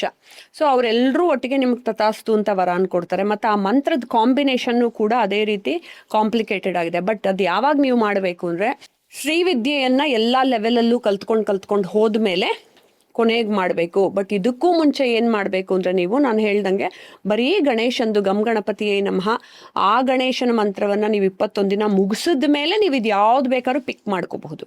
ನಿಮ್ಗೆ ಯಾವ ಎನರ್ಜಿ ಬೇಕೋ ಆ ಲೆವೆಲಲ್ಲಿ ಆ ಮಂತ್ರವನ್ನು ಪಿಕ್ ಮಾಡಿಕೊಂಡು ತಿರುಗಿ 40 ದಿನ ಮಾಡ್ಕೊಳ್ತಾ ಹೋಗಿ ಸಂಕಲ್ಪವನ್ನು. ಆದರೆ ವಾಂಚಾ ಕಲ್ಪಲತಾ ಎಷ್ಟು ಬ್ಯೂಟಿಫುಲ್ ಅಂದರೆ ಇನ್ನೊಂದು ಹೇಳ್ತೀನಿ, ಮನುಷ್ಯ 2 ಥರ ಪ್ರಾಬ್ಲಮ್ಗಳಲ್ಲಿ ಸಿಕ್ಕಾಕೊಂಡಿರ್ತಾನೆ. ಒಂದು, ಇವತ್ತಿನ ದಿನ ನನಗೆ ಬರ್ತಾ ಇರ್ತಕ್ಕಂಥ ಹರ್ಡಲ್ಸ್ ಅಂದರೆ ತೊಂದರೆಗಳು, ಅಡಚಣೆಗಳಲ್ಲಿ ಸಿಕ್ಕಾಕೊಂಡಿರ್ತಾನೆ. ಇನ್ನೊಂದು ತೊಂದರೆ ಯಾವುದು ಗೊತ್ತಾ, ನಿಮಗೆ ಗೊತ್ತೇ ಇಲ್ದಂಗೆ ಯಾವುದೋ ವ್ಯಕ್ತಿಗಳನ್ನು ನಿಮ್ಮ ಜೀವನದಲ್ಲಿ ಭೇಟಿ ಮಾಡಿರ್ತೀರ, ಆ ತೊಂದರೆ ನಿಮ್ಮ ತಲೆಯಲ್ಲಿ ಸಿಕ್ಕಾಕೊಂಡಿರುತ್ತೆ. ಏನು ಅಂತ ಹೇಳಿದ್ರೆ ಆ ವ್ಯಕ್ತಿನ ಮರೆಯೋಕ್ಕೆ ಆಗ್ತಿಲ್ಲ, ನಾನು ಏನು ಮಾಡಿದ್ರು ನಾನು ಹೋಗಿ ಆಸೆ ಪಟ್ಟೆ, ಆ ವ್ಯಕ್ತಿನ ಭೇಟಿ ಮಾಡಲಿಲ್ಲ, ಆದರೂ ಸಿಚುವೇಶನ್ ಆ ವ್ಯಕ್ತಿನ ನನ್ನ ಭೇಟಿ ಮಾಡಿಸ್ತು, ನನ್ನ ಪ್ರಾರಬ್ಧ ಕರ್ಮ. ಆ ವ್ಯಕ್ತಿಗಳೆಲ್ಲ ನನ್ನ ಜೀವನದಲ್ಲಿ ಬಂದು ಹೋದರು, ಆದರೆ ಆ ವ್ಯಕ್ತಿಗಳನ್ನ ಮರೆಯೋಕ್ಕೆ ಆಗ್ತಿಲ್ಲ. ನಾನು ಎಷ್ಟು ದ್ವೇಷ ಮಾಡ್ಕೊಂಡು ಎಷ್ಟು ಕೋಪ ಮಾಡ್ಕೊಂಡು ಇದು ಮಾಡಿದ್ರು ನನ್ನ ಮೈಂಡಲ್ಲಿ ಥಾಟ್ಸ್ ಮತ್ತೆ ಬರ್ತಾನೆ ಇದೆ. ಇದನ್ನು ಹೇಗೆ ಹೋಗಿಸ್ಕೋಬೇಕು ಅಂದರೆ ವಾಂಚಾ ಕಲ್ಪಲತಾ. ನಿಮಗೆ ನಿನ್ನ ವಾಂಛೆಗಳನ್ನೆಲ್ಲ ಈಡೇರಿಸಬೇಕು ಅಂದಾಗ ಏನಾಗಬೇಕು, ನಿನ್ನ ಪಾಸ್ಟ್ ವಿಚಾರಗಳು ನಿನ್ನ ತಲೆ ತಿಂತಿದೆಯಲ್ಲ ಅದೆಲ್ಲ ತಲೆಯಿಂದ ಕ್ಲಿಯರ್ ಆಗಬೇಕು. ಅದೆಲ್ಲ ಕ್ಲಿಯರ್ ಆಗಿ ನೀನು ಮುಂದೆ ಹೋಗಿ ಏನೇನು ಅಚೀವ್ ಮಾಡಬೇಕು ಅದನ್ನೆಲ್ಲ ಅಚೀವ್ ಮಾಡಬೇಕು ಅಂತಂದಾಗ ಮನುಷ್ಯನಿಗೆ ಚೈತನ್ಯ ಬೇಕು ಮತ್ತು ಕ್ಲಾರಿಟಿ ಆಫ್ ಥಾಟ್ಸ್ ಬೇಕು. ಇದೆಲ್ಲ ಬೇಕು ಅಂತಂದಾಗ ವಾಂಚಾ ಕಲ್ಪಲತಾ ಅಂದರೆ ಲಲಿತಾ ಪರಮೇಶ್ವರಿದೆ, ಲತಾ ಇರೋದು ವಾಂಚಾ ಕಲ್ಪಲತಾ. ನೀನು ಏನೇನು ವಾಂಛನೆಗಳಿದೆಯೋ ನಮ್ಮಲ್ಲಿ ಅದನ್ನೆಲ್ಲ ದೇವರು ಪೂರೈಸ್ತಾ ಹೋಗೋದೆ ವಾಂಚಾ ಕಲ್ಪಲತಾ ಗಣೇಶನ ಪೂಜೆ. ಆದರೆ ಅದನ್ನ ಸ್ಟೆಪ್ ಬೈ ಸ್ಟೆಪ್ ಮಾಡ್ಕೊಳ್ತಾ ಹೋದಾಗ ನಿಮಗೆ ಖಂಡಿತವಾಗ್ಲೂ ಎಲ್ಲ ಸಿಗ್ತಾ ಹೋಗುತ್ತೆ. ಸೊ ಮನುಷ್ಯನ ಮೆಂಟಲ್ ಪ್ರಾಬ್ಲಮ್ಮು ಸಾಲ್ವ್ ಆಗುತ್ತೆ. ನೀವೇನು ಅಚೀವ್ ಮಾಡಬೇಕು ಅಂತ ಅಂದ್ಕೊಂಡಿರ್ತೀವೋ ಅದನ್ನು ಕೂಡ ಮುಂದಕ್ಕೆ ಹೋಗಿ ನೀವು ಅಚೀವ್ ಮಾಡೋದಕ್ಕೆ ದೇವರೇ ದಾರಿ ತೋರಿಸ್ತಾನೆ. ನೀವು ಈ ವ್ರತ ಮಾಡಿ ನೋಡಿ ನಿಮ್ಮ ಜೀವನ ಹೇಗೆ ಬದಲಾಗತ್ತೆ ಅನ್ನೋದನ್ನ ಸುಮ್ಮನೆ ನಾ ಹೇಳ್ತಿದ್ದೀನಿ ಅಂತಲ್ಲ. ಸೊ ನನ್ನ ಎಷ್ಟೋ ಕಷ್ಟಗಳಲ್ಲಿ ನಾನು ಸಿಕ್ಕಾಕೊಂಡಿದ್ದಾಗ ಪ್ರತಿ ಸಲಿನೂ ನಂಗೆ ಒಂದೊಂದು ದಾರಿ ಓಪನ್ ಅಪ್ ಮಾಡಿ ದೇವರು ಇಲ್ಲಿ ಬೇಡ ಇಲ್ಲಿ ಹೋಗು, ಇಲ್ಲಿ ಬೇಡ ಇಲ್ಲಿ ಹೋಗು ಅಂತ ಕರೆಕ್ಟ್ ಡೈರೆಕ್ಷನಲ್ಲಿ ಕಳಿಸ್ತಾ ಹೋಗಿದ್ದಾರೆ. ಸೊ ಯಾವುದು ತಮಾಷೆ ಅಲ್ಲ. ಆಮೇಲೆ ಸುಮ್ಮನೆ ಏನೋ ನಾವಿಬ್ಬರು ಪಾಡ್ಕಾಸ್ಟಲ್ಲಿ ಕೂತು ಮಾತಾಡ್ತಿದ್ದೀವಿ ಅನ್ನೋದಲ್ಲ. ಎವ್ರಿ ಮಂತ್ರದಲ್ಲಿರುವಂತಹ ತಾಕತ್ತು. ನಾವಾಗಲೇ ಇನ್ನೊಂದು ಗಣೇಶನ ಮಂತ್ರದಲ್ಲಿ ಪೂರ್ಣ ಬೀಜಾಕ್ಷರ ಮಂತ್ರಗಳನ್ನ ಹೇಳಿದ್ನಲ್ಲ, ಓಂ ಏಕದಂತಾಯ ವಿದ್ಮಹೇ ವಕ್ರತುಂಡಾಯ ಧೀಮಹಿ ತನ್ನೋದಂತಿ ಪ್ರಚೋದಯಾತ್ ಗಮ್ ಗಣಪತಿಯೇ ನಮಃ ಓಂ ಐಂ ಹ್ರೀಂ ಕ್ಲೀಂ ಗ್ಲೌಂ ಗಮ್ ಗಣಪತಿಯೇ ವರವರದ ಸರ್ವಜನಮ್ಮೆ ವಶಮಾನಾಯ ಸ್ವಾಹ. ಅದನ್ನು ಕೂಡ ನೀವು ಹೇಳ್ಕೋಬೇಕು. ಯಾಕೆ ಅಂದರೆ ನನಗೇನು ಸರ್ವಜನರನ್ನ ವಶ ಮಾಡು ಅಂತ ಹೇಳಿದ್ರೆ ಇಟ್ ನಾಟ್ ಫಾರ್ ಅಟ್ರಾಕ್ಷನ್. ನಿಮ್ಗೆ ಹೇಳ್ತೀನಿ, ನೀವು ಎಲ್ಲ ಅವಾಗ ಹೇಳ್ದಂಗೆ ಸಂಚಿತ ಕರ್ಮಗಳಿಂದ ನೀವು ಎಷ್ಟೋ ಜನರನ್ನ ಭೇಟಿ ಮಾಡ್ಕೊಂಡು ಬಂದಿರ್ತೀರ. ಆದರೆ ನಿಮ್ಗೆಲ್ಲವೂ ಜೀವನದಲ್ಲಿ ಪಾಸಿಟಿವ್ ಆಗಿ ನಡೀಬೇಕು ಅಂತಂದಾಗ ಸುಮ್ಮನೆ ಯಾರೋ ಒಬ್ಬ ಜನ ಮಧ್ಯ ಅವ್ರಿಗೆ ಯಾಕ್ರಿ ಕೊಡ್ತೀರಾ ಪ್ರಾಜೆಕ್ಟು, ಇವ್ರಿಗೆ ಕೊಡಿ ಅಂತ ನಿಮ್ಮನ್ನು ಪಕ್ಕಕ್ಕೆ ಸರಿಸಿ ಇನ್ನೊಬ್ರಿಗೆ ಕೊಡಬಹುದು. ಸೊ ದಟ್ ಈಸ್ ವೇರ್ ನಿಮಗೆ ದೇವ್ರು ಹೆಲ್ಪ್ ಮಾಡೋದು. ಯಾವಾಗ ಅಂದರೆ ನೀವು ದೇವರ ಮಂತ್ರವನ್ನು ಮತ್ತು ಜಪಗಳನ್ನು ಮತ್ತು ಶ್ರದ್ಧೆಯಿಂದ ನೀವು ಮಾಡ್ಕೊಳ್ತಾ ಹೋದಾಗ ನಿಮಗೆ ಸಿಗಬೇಕಾಗಿರೋದು ಈ ಜನ್ಮದಲ್ಲಿ ರೈಟ್ ಟೈಮಲ್ಲಿ ಸಿಗೋ ಹಾಗೆ ಮಾಡೋದು ದೇವರು. ಅದನ್ನು ಫಸ್ಟು ಗಣೇಶನ ನೀವು ಹಿಡ್ಕೊಂಡ್ರೆ ನಿಮಗೆ ವಿಘ್ನಗಳು ಎಲ್ರಿಗೂ ಬರುತ್ತೆ. ನಮ್ಮೆಲ್ಲರ ಜೀವನದಲ್ಲೂ ವಿಘ್ನಗಳಂತೂ ತುಂಬಿ ಇದೆ. ತಲೆ ತುಂಬಾನು ಇದೆ, ರೋಡ್ ತುಂಬಾನು ಇದೆ, ಎಲ್ಲ ಕಡೆ ವಿಘ್ನಗಳು ಬರುತ್ತೆ. ಆದರೆ ವಿಘ್ನಗಳೇ ಬರಬಾರ್ದು ಅಂತಲ್ಲ, ಆ ವಿಘ್ನಗಳನ್ನು ದಾಟಿ ಹೋಗೋದು ಹೇಗೆ ಅನ್ನೋದನ್ನ ದೇವ್ರು ಹೇಳ್ಕೊಡ್ತಾರೆ. ಪರ್ಸ್ನಲಾಗಿ ನಾನು ಮಾಡ್ತಿರೋದು ಇದು ಆಲ್ಮೋಸ್ಟ್ ಸಾಕಷ್ಟು ವರ್ಷಗಳಿಂದ. ಈಗ ರೇಡಿಯೋ ಲಂಚ್ ಶೋ ರಾತ್ರಿ ಹೊತ್ತಿರುತ್ತಲ್ಲ, ಗಣಪತಿ ಹಬ್ಬದ ದಿನ ಎಲ್ಲ ನಮಗೆ ರಜಾ ಇರಲ್ಲ, ನಾವು ರೇಡಿಯೋಲಿ ಹೋಗಿ ಶೋ ಮಾಡಲೇಬೇಕು. ಕೆಲವೊಂದು ಸರಿ ಹಬ್ಬದ ದಿನ ರಜಾ ತಗೋತೀನಿ. ಬಿಟ್ರೆ ನನಗೆ ಯಾವಾಗ ಹೆಂಗಿದ್ರು ಗಣಪತಿ ಹಬ್ಬದ ದಿನ ಮಾತ್ರ ರಜಾ ನಾನು ಹಾಕೋತೀನಿ. ರೀಸನ್ ಏನು ಅಂದರೆ ನನಗೆ ಅದೊಂದು ನಂಬಿಕೆ ಚಿಕ್ಕ ವಯಸ್ಸಿಂದನು. ಮನೆ ಕರ್ಟನ್ಗಳೆಲ್ಲ ಕ್ಲೋಸ್ ಮಾಡ್ಕೊಂಡ್ಬಿಡ್ತೀನಿ, ಟಿವಿ ಹಾಕೊಂಡು ಕೂತ್ಕೊಂಡು ನನಗೆ ಎಲ್ಲೂ ಅದು ಯಾವಾಗಲೂ ಚಿಕ್ಕ ವಯಸ್ಸಲ್ಲಿ ಕೂತಿದ್ದು ಅದು ಏನು ಕೂತಿದೆಯೋ ಮೈಂಡಲ್ಲಿ ಗೊತ್ತಿಲ್ಲ. ಗಣಪತಿ ಹಬ್ಬದ ದಿನ ಚಂದ್ರ ನೋಡಿದ್ದಕ್ಕೆ ಏನೋ ಆಗತ್ತೆ ಅನ್ಬಿಟ್ಟು ಅದು ಮುಂಚೆಯಿಂದ ಹೇಗ್ ನಂಬಿಕೆ ಅಪವಾದ ಬರುತ್ತೆ ಅಂತ. ಗಣೇಶ ಚತುರ್ಥಿ ದಿನ, ಗಣಪತಿ ಹಬ್ಬದ ದಿನ ಚಂದ್ರನ್ನ ನೋಡಬಾರ್ದು ಅಂತ ಅಂತಾರೆ. ಯಾಕೆ? ಅಕಸ್ಮಾತ್ ಗಣಪತಿ ಹಬ್ಬದ ದಿನ ಚತುರ್ಥಿ ದಿನ ಏನಾದರೂ ಚಂದ್ರನ ನೋಡ್ಬಿಟ್ವಿ ಅಂದ್ರೆ ಅದಕ್ಕೆ ಪರಿಹಾರ. ನಿಮ್ಮನೇಲಿ ಗಣೇಶನ್ ಕೂಡಿಸಿದಾಗ ಕತೆ ಓದ್ತೀರಾ ನೀವು? ಅಂದರೆ ಎಲ್ರ ಮನೇಲೂ ನಾವೆಲ್ಲ ಅದು ಓದ್ತೀವಲ್ಲ. ಒಂದು ಗಣೇಶ ಹಬ್ಬ ಆದ ತಕ್ಷಣ ಫಸ್ಟು ನಾವು ಮಂಗಳಾರತಿ ಮಾಡಿ ಗಣೇಶನ ವಿಸರ್ಜನೆ ಮಾಡೋಕ್ಕೆ ಮುಂಚೆ ಗಣೇಶನ ಕತೆ ಓದಬೇಕು. ಆ ಕತೆ ಓದೋದ್ರಲ್ಲಿ ಪುರಾಣಗಳಲ್ಲಿ, ಸ್ಕಂದ ಪುರಾಣದಲ್ಲಿ ಮತ್ತು ಅನೇಕ ಪುರಾಣಗಳಲ್ಲಿ ಉಲ್ಲೇಖಿತವಾಗಿದೆ ಅದು. ಸೊ ಆ ಋಷಿ ಮುನಿಗಳೇ ಕೂತ್ಕೊಂಡು ಈ ಕಥೆಯನ್ನು ಹೇಳುವವರಿಗೂ ಕೇಳುವವರಿಗೂ ಎಲ್ರಿಗೂ ಸನ್ಮಂಗಳವಾಗಲಿ ಅಂತ ಅನ್ನೋದನ್ನೇ ಹೇಳ್ತಾ ಹೋಗ್ತಾರೆ. ಆ ಕಥೆನಲ್ಲಿ ಬ್ಯೂಟಿಫುಲ್ ಆಗಿ ಹೇಳಿದ್ದಾರೆ ಹೇಗೆ ಕೃಷ್ಣ ಪರಮಾತ್ಮ ಜಗತ್ತಿನ ಸೃಷ್ಟಿಕರ್ತ, ಅವನಿಗೆಲ್ಲವೂ ಅವ್ನ ಕಂಟ್ರೋಲಲ್ಲಿದೆ, ಅವ್ನು ಮನ್ಸು ಮಾಡಿದ್ರೆ ಏನು ಬೇಕಾದ್ರೂ ಮಾಡಬಹುದು. ಅಂಥ ವ್ಯಕ್ತಿಗೂ ಕೂಡ ಅಪವಾದಗಳು ಮತ್ತು ನಿಂದನೆಗಳು ಹೇಗೆ ಬಂದು ಹೋಯಿತು ಅನ್ನೋದು ಆ ಕಥೆನಲ್ಲಿ ಪಾಂಡವರ ಜೊತೆ ಇದ್ದಾಗ ಮತ್ತು ಅವ್ರು ಹೇಗೆ ಅಪವಾದಗಳನ್ನು ಪಾಂಡವರು ಕೂಡ ಹೊತ್ಕೊಂಡಾಗಲೂ ಕೂಡ ಅವರೂ ಕೂಡ ಗಣೇಶ ವ್ರತವನ್ನು ಮಾಡಿ ಅಪವಾದಗಳಿಂದ ಹೊರಗಡೆ ಬಂದರು ಅಂತ. ಸೊ ಕೃಷ್ಣನಿಗೂ ಕೂಡ ಸಮಂತಕೋಪಾಖ್ಯಾನ ಅಂತ ಒಂದು ಮಂತ್ರ ಇದೆ. ಸಮಂತಕ ಮಣಿಯನ್ನು ಹೇಗೆ ಮಗುವಿನ ತೊಟ್ಲಿಗೆ ಕಟ್ಟಿದ್ರು, ಅಲ್ಲಿ ಹೋಗಿ ಅವನು ಜಾಂಬುವಂತನ ಜೊತೆ ಯುದ್ಧ ಮಾಡ್ದ, ತಗೊಂಬಂದಾಗ ಅವನೇ ಕೃಷ್ಣನೇ ಎತ್ಕೊಂಡ್ಬಿಟ್ಟಿದ್ದಾನೆ ಸಮಂತಕ ಮಣಿಯನ್ನು ಅಂತ ಎಲ್ಲರೂ ಅಪವಾದ ಹೊರ್ಸಕ್ಕೆ ಶುರು ಮಾಡಿದ್ರು. ಸೊ ಅದೆಲ್ಲ ಅಪವಾದಗಳನ್ನು ಹೋಗ್ಲಾಡಿಸ್ಕೋಬೇಕು ಅಂತ ಚಿಂತೆಯಲ್ಲಿ ಕೂತಿದ್ದಾಗ ನಾರದ ಮಹರ್ಷಿಗಳು ಬಂದು ಕೃಷ್ಣನಿಗೆ ಇದನ್ನು ಉಲ್ಲೇಖಿಸ್ತಾರೆ. ಅಂದರೆ ಚತುರ್ಥಿಯ ದಿನ ನೀನು ಗಣೇಶನ ಪೂಜೆ ಮಾಡು, ಈ ಅಪವಾದಗಳನ್ನೆಲ್ಲ ಹೋಗ್ಲಾಡಿಸ್ಕೋತೀಯ ನೀನು ಅಂತ. ಯಾಕೆಂದರೆ ನಮಗೆ ಗೊತ್ತಿಲ್ದಂಗೆ ಯಾವಾಗಲೂ ಚಂದ್ರನ ದರ್ಶನ ಮಾಡಿಬಿಟ್ಟಿರ್ತೀವಿ. ನಾನಂತೂ ನನ್ನ ಲೈಫಲ್ಲಿ ಚಿಕ್ಕ ವಯಸ್ಸಲ್ಲಿ ಗೊತ್ತಿರಲ್ವಲ್ಲ, ಅಂದರೆ ಮೊದಲಿಂದ ಹೇಳ್ಕೊಟ್ಟಿದ್ರು ಚಿಕ್ಕ ವಯಸ್ಸಿಂದ ಚಂದ್ರನ ನೋಡಬೇಡಿ ಅಂತ. ಅದು ಯಾವುದೋ ಕಾರ್ ಮೇಲೆಲ್ಲ ಕಿಟಕಿಲಿ ಹಿಂಗೆ ಕಾಣಿಸ್ಬಿಟ್ಟಿತ್ತಾ, ಆ ವರ್ಷ ಎಷ್ಟು ಒದ್ದಾಡಿದ್ದೀನಿ ಅಂತ ನನಗೆ ಮಾತ್ರ ಗೊತ್ತು. ನನಗೆ ಅಲ್ಲ, ಎಲ್ಲ ಆಡಿಯನ್ಸ್ಗೂ ಗೊತ್ತಿರುತ್ತೆ. ಯಾವ ವರ್ಷ ನೀವು ಚಂದ್ರನ ನೋಡಿರ್ತೀರೋ ಅನ್ನೆಸೆಸರಿಲಿ ಜನ ನೀವೆಷ್ಟೇ ಒಳ್ಳೆಯವರಾಗಿರಲಿ ನಿಮ್ಮ ತಲೆ ಮೇಲೆ ತಂದು ಅಪವಾದಗಳನ್ನ ಹೊರಿಸ್ತಾರೆ, ಅಥವಾ ಕಷ್ಟದ ಮೇಲೆ ಕಷ್ಟ ಅಳ್ತಾನೇ ಇರ್ತೀರ. ನೀವು ಯಾವ ಕೆಲಸವೂ ಸರಾಗವಾಗ ಆಗಲ್ಲ. ಮತ್ತು ನೀವು ಏನೇ ಮಾಡ್ತಾ ಇದ್ರೂ ಕೂಡ ಅಪನಿಂದನೆಗಳು ಬರುತ್ತೆ. ಮನೇಲಿರೋರೆಲ್ಲ ನಿಮ್ಮನ್ನು ಹೇಟ್ ಮಾಡೋಕ್ಕೆ ಶುರು ಮಾಡ್ತಾರೆ. ನೀವೆಷ್ಟೇ ಒಳ್ಳೆ ವ್ಯಕ್ತಿ ಆದರೂ ನಾನು ಹಂಗೆ ಮಾಡಲಿಲ್ಲ ಅಂತ ಹಿಂಗೆ ಹೇಳ್ಕೊಳ್ಳೋ ಅಷ್ಟರಲ್ಲಿ ಕೂಡ ನಿಮ್ಮನ್ನೇ ಬೈದ್ಬಿಟ್ಟು ಹೋಗ್ತಾರೆ. ಇದೆಲ್ಲ ಅನುಭವಿಸಿದ್ದೀವಿ, ನಾನು ಅನುಭವಿಸಿದ್ದೀನಿ. ಇದರಲ್ಲೂ ಆಡಿಯನ್ಸಲ್ಲಿ ಕೆಲವು ಜನ ಖಂಡಿತ ಅನುಭವಿಸಿರ್ತಾರೆ. ಚಂದ್ರನ್ನ ಗೊತ್ತೋ ಗೊತ್ತಿಲ್ಲದೇನೋ ನಾವು ಯಾಕೆ ನೋಡ್ಬಿಟ್ಟಿರ್ತೀವಿ ಅನ್ನೋದಾದ್ರೆ ಈ ಕಥೆನೂ ಎಲ್ರಿಗೂ ಗೊತ್ತದು. ಗಣೇಶ ಇದರಲ್ಲಿ ಬ್ರಹ್ಮಾಂಡದಲ್ಲಿ ಪರ್ಯಟನೆ ಮಾಡಬೇಕು ಅಂತಂದ್ಬಿಟ್ಟು ಸಂತೋಷವಾಗಿ ಎಲ್ಲ ಕಡೆನೂ ಓಡಾಡ್ಕೊಂಡು ಬರ್ತಾ ಇದ್ದಾಗ, ಎಲ್ಲ ಲೋಕಗಳಿಗೂ ಹೋಗಿ ಬರ್ತಾ ಇದ್ದಾಗ ಹಾಗೆ ಚಂದ್ರಲೋಕಕ್ಕೂ ಹೋಗ್ತಾನೆ. ಆವಾಗ ಚಂದ್ರ ತುಂಬ ತಾನು ಬ್ಯೂಟಿಫುಲ್ ವ್ಯಕ್ತಿ ಅಂತ ಮೊದಲಿಂದನೂ ತನ್ನ ಮೇಲೆ ತನಗೊಂಚೂರು ಅಹಂ ಇದೆ. ಬಟ್ ಚಂದ್ರ ನಮ್ಮ ಭೂಮಿನೆಲ್ಲ ಬ್ಯಾಲೆನ್ಸ್ ಮಾಡೋಕ್ಕೆ ಬೇಕೇ ಬೇಕು. ಚಂದ್ರ ಕೂಡ ಒಬ್ಬರು ದೇವರು. ಆದರೆ ಗಣೇಶನ ನೋಡಿಕೊಂಡು ಆಡ್ಕೊಂಡು ನಗ್ತಾನೆ. ಆಡ್ಕೊಂಡು ನಕ್ಕದಾಗ ಗಣೇಶನಿಗೆ ತುಂಬ ಕೆಟ್ಟ ಕೋಪ ಬಂದ್ಬಿಡುತ್ತೆ. ಅಂದರೆ ಗಣೇಶ ಹೊಟ್ಟೆ ದಪ್ಪಗಿದೆ, ನೀನು ಹಿಂಗಿದ್ಯಾ ಅಂತನ್ನೋ ರೀತಿ ಆಡ್ಕೊಂಡು ನಗ್ತಾನೆ. ಚಂದ್ರ ಮಾತ್ರ ಬ್ಯೂಟಿಫುಲ್ ಆಗಿದ್ದಾನೆ ಅಂತ. ಅವಾಗ ಗಣೇಶನ್ಗೆ ತುಂಬ ಕೆಟ್ಟ ಕೋಪ ಬಂದು ಅವನು ಶಾಪ ಕೊಡ್ತಾನೆ ಚಂದ್ರನಿಗೆ, ನೀನ್ ಮೇಲಿಂದ ಕಾಣಿಸ್ಕೊಳ್ಳೋಂಗೆ ಇಲ್ಲ, ಹೋಗು ಅಂತ. ಅವನು ಚಂದ್ರ ಯಾಕೆಂದ್ರೆ ಈ ಸೃಷ್ಟಿ ಸ್ಥಿತಿ ಲಯ ಪೂರ್ತಿ ಬ್ಯಾಲೆನ್ಸ್ ಮಾಡಬೇಕು ಅಂತಂದಾಗ ನಮ್ಗೆಲ್ಲ ಗ್ರಹಗಳು ಬೇಕು, ಎಲ್ಲ ದೇವಾನುದೇವತೆಗಳು ಬೇಕು. ಹಾಗಿರುವಾಗ ಚಂದ್ರನೇ ಇಲ್ಲ ಅಂತಂದರೆ ನಮಗೆ ಸೂರ್ಯ ಚಂದ್ರ ಬರ್ತಿರೋದ್ರಿಂದನೇ ಪ್ರತಿಯೊಂದು ಹಿಂಗೆ ಟೈಮ್ ಫಿಕ್ಸ್ ಮಾಡಿದ್ದಾರೆ, ಎಲ್ಲವನ್ನು ಕಾಲಘಟ್ಟವನ್ನು ಫಿಕ್ಸ್ ಮಾಡಿಟ್ಟಿದ್ದಾರೆ ದೇವರು. ಚಂದ್ರ ಹೋಗ್ಬಿಟ್ಟು ನೀರಿನೊಳಗೆ ಔಸ್ಕೊಂಡ್ಬಿಡ್ತಾನೆ. ಸೊ ಔಸ್ಕೊಂಡ್ಬಿಟ್ಟಾಗ ಅವಿತ್ಕೊಂಡಾಗ ಇವ್ರು ತಿರ್ಗಾ ಹೋಗ್ಬಿಟ್ಟು ಎಲ್ಲರೂ ದೇವ್ರ ಹತ್ರ ಹೋಗಿ ಕೇಳ್ಕೊಳ್ತಾರೆ, ಈ ರೀತಿ ಆಗೋಗ್ಬಿಟ್ಟಿದೆ, ಗಣೇಶನ ಅವನು ಆಡ್ಕೊಂಡಿದ್ದಕ್ಕೆ ಗಣೇಶ ಶಾಪ ಕೊಟ್ಬಿಡ್ತಾರೆ ಅಂದಾಗ ಎಲ್ಲ ದೇವಾನುದೇವತೆಗಳು ಮತ್ತೆ ಗಣೇಶನ ಹತ್ರ ಹೋಗಿ ಬೇಡ್ಕೊಳ್ತಾರೆ, ನೀನು ಈ ಥರ ಕೋಪ ಮಾಡ್ಕೊಂಡು ಹಿಂಗೆ ಕೊಟ್ಬಿಟ್ಟೆಪ್ಪ, ನಾನು ಹೆಂಗೆ ಮೇಂಟೈನ್ ಮಾಡಲಿ ಎಲ್ಲವನ್ನು, ಎಲ್ಲ ಚರಾಚರಗಳಿಗೂ ಈ ಸೃಷ್ಟಿ ಸ್ಥಿತಿ ಲಯಕ್ಕೆ ಎಲ್ಲವೂ ಬೇಕು, ನೀನು ಕೋಪ ಮಾಡ್ಕೋಬೇಡ ಅಂತಂದಾಗ ಚಂದ್ರನೂ ಬಂದು ಕ್ಷಮಾಪಣೆ ಕೇಳ್ಕೊಳ್ತಾನೆ ಗಣೇಶನ, ಸಾರಿ ನನ್ನ ಹತ್ರ ತಪ್ಪಾಗಿ ಅಹಂನಿಂದ ಈ ರೀತಿ ಹೇಳ್ಬಿಟ್ಟೆ ಅಂತ. ಅದಕ್ಕೆ ಶಾಪ ವಿಮೋಚನೆಯನ್ನು ಏನು ಕೊಟ್ಟಿದ್ದಾರೆ ಅಂತ ಹೇಳಿದ್ರೆ, ನಾನು ಶಾಪ ಕೊಟ್ಟಿರೋದು ನನ್ನ ಹಬ್ಬದ ದಿನ ಸಂಕಷ್ಟ ಚತುರ್ಥಿ, ಮತ್ತು ಸಂಕಷ್ಟ ಚತುರ್ಥಿಲಿ ಚಂದ್ರನ ನೋಡ್ಬಿಟ್ಟು ಅರ್ಘ್ಯ ಕೊಡ್ತಾರೆ. ಆದರೆ ಅವನ ಗಣೇಶನ ಹಬ್ಬದ ದಿನ ಚಂದ್ರನ ದರ್ಶನವನ್ನು ಮಾಡಿದ ತಕ್ಷಣ ಎಲ್ಲರೂ ಅಪವಾದಗಳು, ಅಪನಿಂದನೆಗಳು ಮತ್ತು ಎಲ್ಲ ಕೆಲಸಗಳಲ್ಲೂ ಅಡಚಣೆಗಳು ನಿನಗೆ ಬರುತ್ತೆ.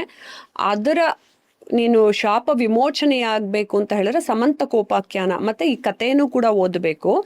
ಅದ್ರ ಜೊತೆಗೆ ಸಮಂತಕೋಪಾಖ್ಯಾನ ಅಂತ ಒಂದು ಶ್ಲೋಕ ಬರುತ್ತೆ ಅದೇ ಕಥೆನಲ್ಲಿ, ಅದನ್ನು ಓದ್ಕೋಬೇಕು. ಅದ್ರ ಜೊತೆಗೆ ನೀವು ಆ ನಿಂದನೆ ಅಪನಿಂದನೆಗಳು ನಿಮ್ಗೊಂದಷ್ಟು ತಿಂಗಳುಗಳು ಕಂಟಿನ್ಯೂ ಆಗತ್ತೆ.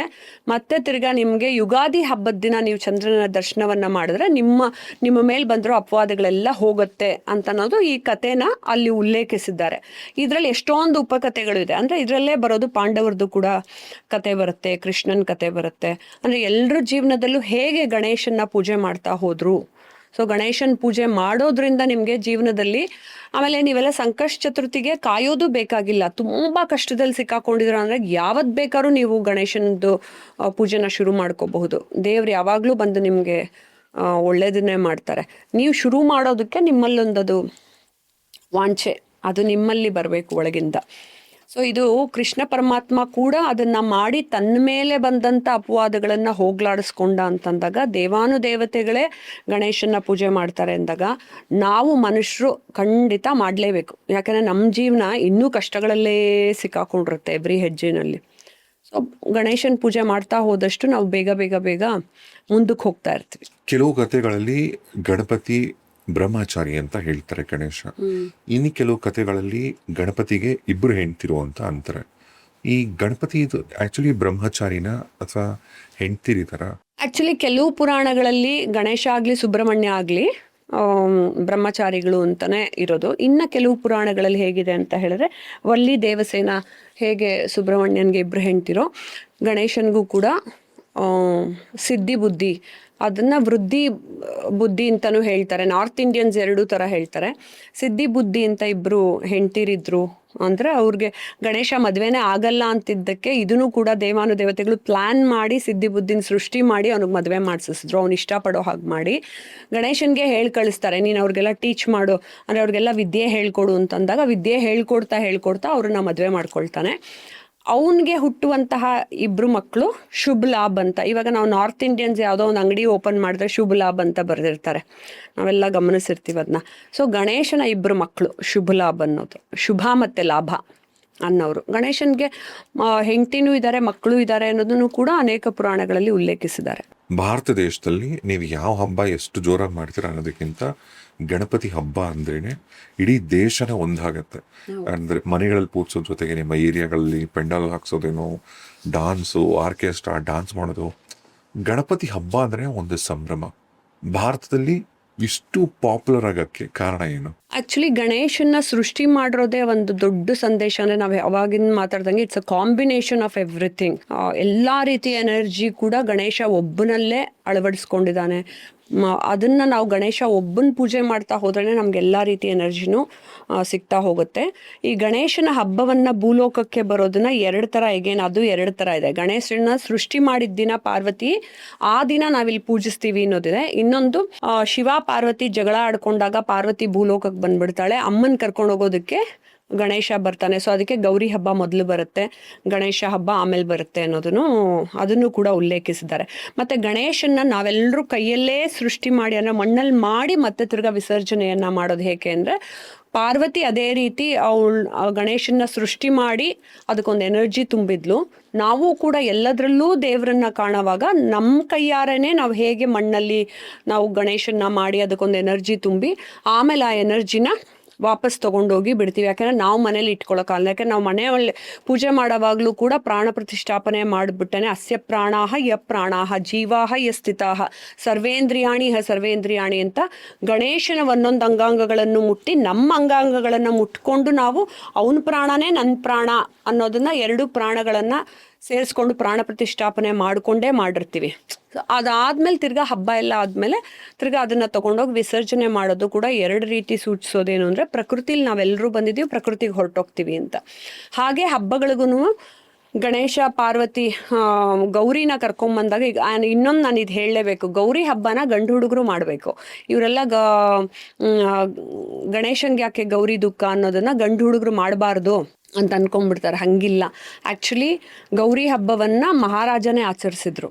ಸೊ ತುಂಬ ಜನ ಗೌರಿ ಪೂಜೆನೂ ಮಾಡಲೇಬೇಕು. ಗೌರಿದು ಕೂಡ ಕಂಕಣ ಕೂಡ ಕಟ್ಕೋಬೇಕು ಗಂಡು ಮಕ್ಕಳು. ಗೌರಿ ಹಬ್ಬ ಮಾಡೋ ದಿನ. ಅಲ್ಲಿ ಗಣೇಶ ಹಬ್ಬ ಈಗ ಹೆಂಗಾಗಿದೆ ಅಂದರೆ ನೀವು ಹೇಳ್ದಂಗೆ ಬರೀ ಕೆಲವು ಕಡೆ ಆಡಂಬರದ ಆಚರಣೆ ಆಗಿರುತ್ತೆ, ಭಕ್ತಿ ಅನ್ನೋದು ಇರೋದೇ ಇಲ್ಲ. ಹಿಂಗೆ ಗಣೇಶನ ಎತ್ಕೊಂಡು ಹೋಗ್ತಿರ್ತಾರೆ, ಹಿಂಗೆ ಬಿದೋಗಿರುತ್ತದು, ಮೊಕ್ಕಾಗತ್ತೆ, ಮುರಿದೋಗುತ್ತೆ. ಅದಕ್ಕೆ ನೋಡಿ ಜನರು ಮೇಡಮ್ ಎಲ್ಲ ನನಗೆ ಅಂತಲ್ಲ, ಎಲ್ಲರ ಜೀವನನೂ ಕಷ್ಟದಲ್ಲೇ ಹೋಗ್ತಿರ್ತೀವಿ. ನೀವು ಪುಟ್ಟದಿಟ್ಟರೂ ಪರವಾಗಿಲ್ಲ ಗಣೇಶನ್ನ ಅದೇ ಶ್ರದ್ಧಾ ಭಕ್ತಿಯಿಂದ ಅದಕ್ಕೇನು ಅಲ್ಗಾಡಿಸ್ದಂಗೆ ಏನೂ ತೊಂದರೆ ಆಗ್ದಂಗೆ ನೀಟಾಗಿ ಹೆಂಗೆ ಸ್ವಾಗತಿಸಿ ಕರ್ಕೊಂಬರ್ತಿರೋ ಹಾಗೇ ಕರ್ಕೊಂಡೋಗಿ ಬಿಡಬೇಕು. ಆವಾಗಲೇ ಅದು ಎನರ್ಜಿ ಸಂಪೂರ್ಣವಾಗಿರೋದು. ಗೌರಿನೂ ಅಷ್ಟೇ, ಯಾಕೆಂದರೆ ಅಮ್ಮ ಮಗ ಅವರು ಜೊತೆಲೇ ಬರ್ತಾರೆ. ನಮ್ಮ ಇಡೀ ದೇಶದಲ್ಲಿ ಗಣೇಶ ಹಬ್ಬ ಅಷ್ಟು ಫೇಮಸ್ ಆಗಿರೋದಕ್ಕೆ ಅವಾಗೆಲ್ಲ ಏನು ಮಾಡ್ತಿದ್ರು ಅಂದರೆ ಜನರೆಲ್ಲ ಒಟ್ಟುಗೂಡ್ಕೊಂಡು ನಾವು ಹಬ್ಬವನ್ನು ಆಚರಿಸ್ಬೇಕು ಅನ್ನೋದು. ನೀವು ಇನ್ನೊಂದು ಗಮನಿಸಿದ್ರೆ ಉತ್ತರಾಯಣ ದಕ್ಷಿಣ ನಮ್ಮ 2 ಅಯನ ಬರುತ್ತೆ, ಉತ್ತರಾಯಣ ದಕ್ಷಿಣಾಯನ. ಈ ಎಲ್ಲ ಹಬ್ಬಗಳು ದಕ್ಷಿಣಾಯನದಲ್ಲೇ ಬರುತ್ತೆ. ಅಂದರೆ ನಾವೆಲ್ಲರೂ ಒಟ್ಟುಗೂಡ್ಕೊಂಡು ಹಬ್ಬ ಮಾಡಬೇಕು ಅಂತ. ದಸರಾ ಗಮನಿಸಿ, ನೀವು ಗಣೇಶ ಹಬ್ಬ ಗಮನಿಸಿ, ದೀಪಾವಳಿ ಗಮನಿಸಿ, ಎಲ್ಲ ಹಬ್ಬಗಳು ದಕ್ಷಿಣಾಯನದಲ್ಲೇ ಬರೋದೇನು ಅಂದರೆ ನಾವೆಲ್ಲರೂ ಒಟ್ಟುಗೂಡ್ಕೊಂಡು ಹಬ್ಬವನ್ನು ಆಚರಣೆ ಮಾಡಬೇಕು. ಉತ್ತರಾಯಣದಲ್ಲಿ ಏನು ಅಂದರೆ ಕೂತು ಒಬ್ಬೊಬ್ಬರೇ ಪೂಜೆ ಮಾಡಿ ಧ್ಯಾನ ಮಾಡಿ ನೀವು ಸಿದ್ಧಿಸ್ಕೋಬೇಕು, ಮಂತ್ರ ಸಿದ್ಧಿಸ್ಕೋಬೇಕು ಅಂತ.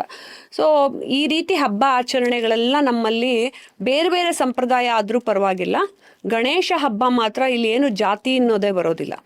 ಸೊ ಎಲ್ಲರೂ ಪ್ರೀತಿಯಿಂದ ಗಣೇಶ ಹಬ್ಬನ ಆಚರಿಸ್ತಾ ಹೋಗ್ತಾರೆ. ಮತ್ತು ತುಂಬ ಕಡೆ ಡ್ಯಾನ್ಸ್ ಮಾಡ್ತಾರೆ.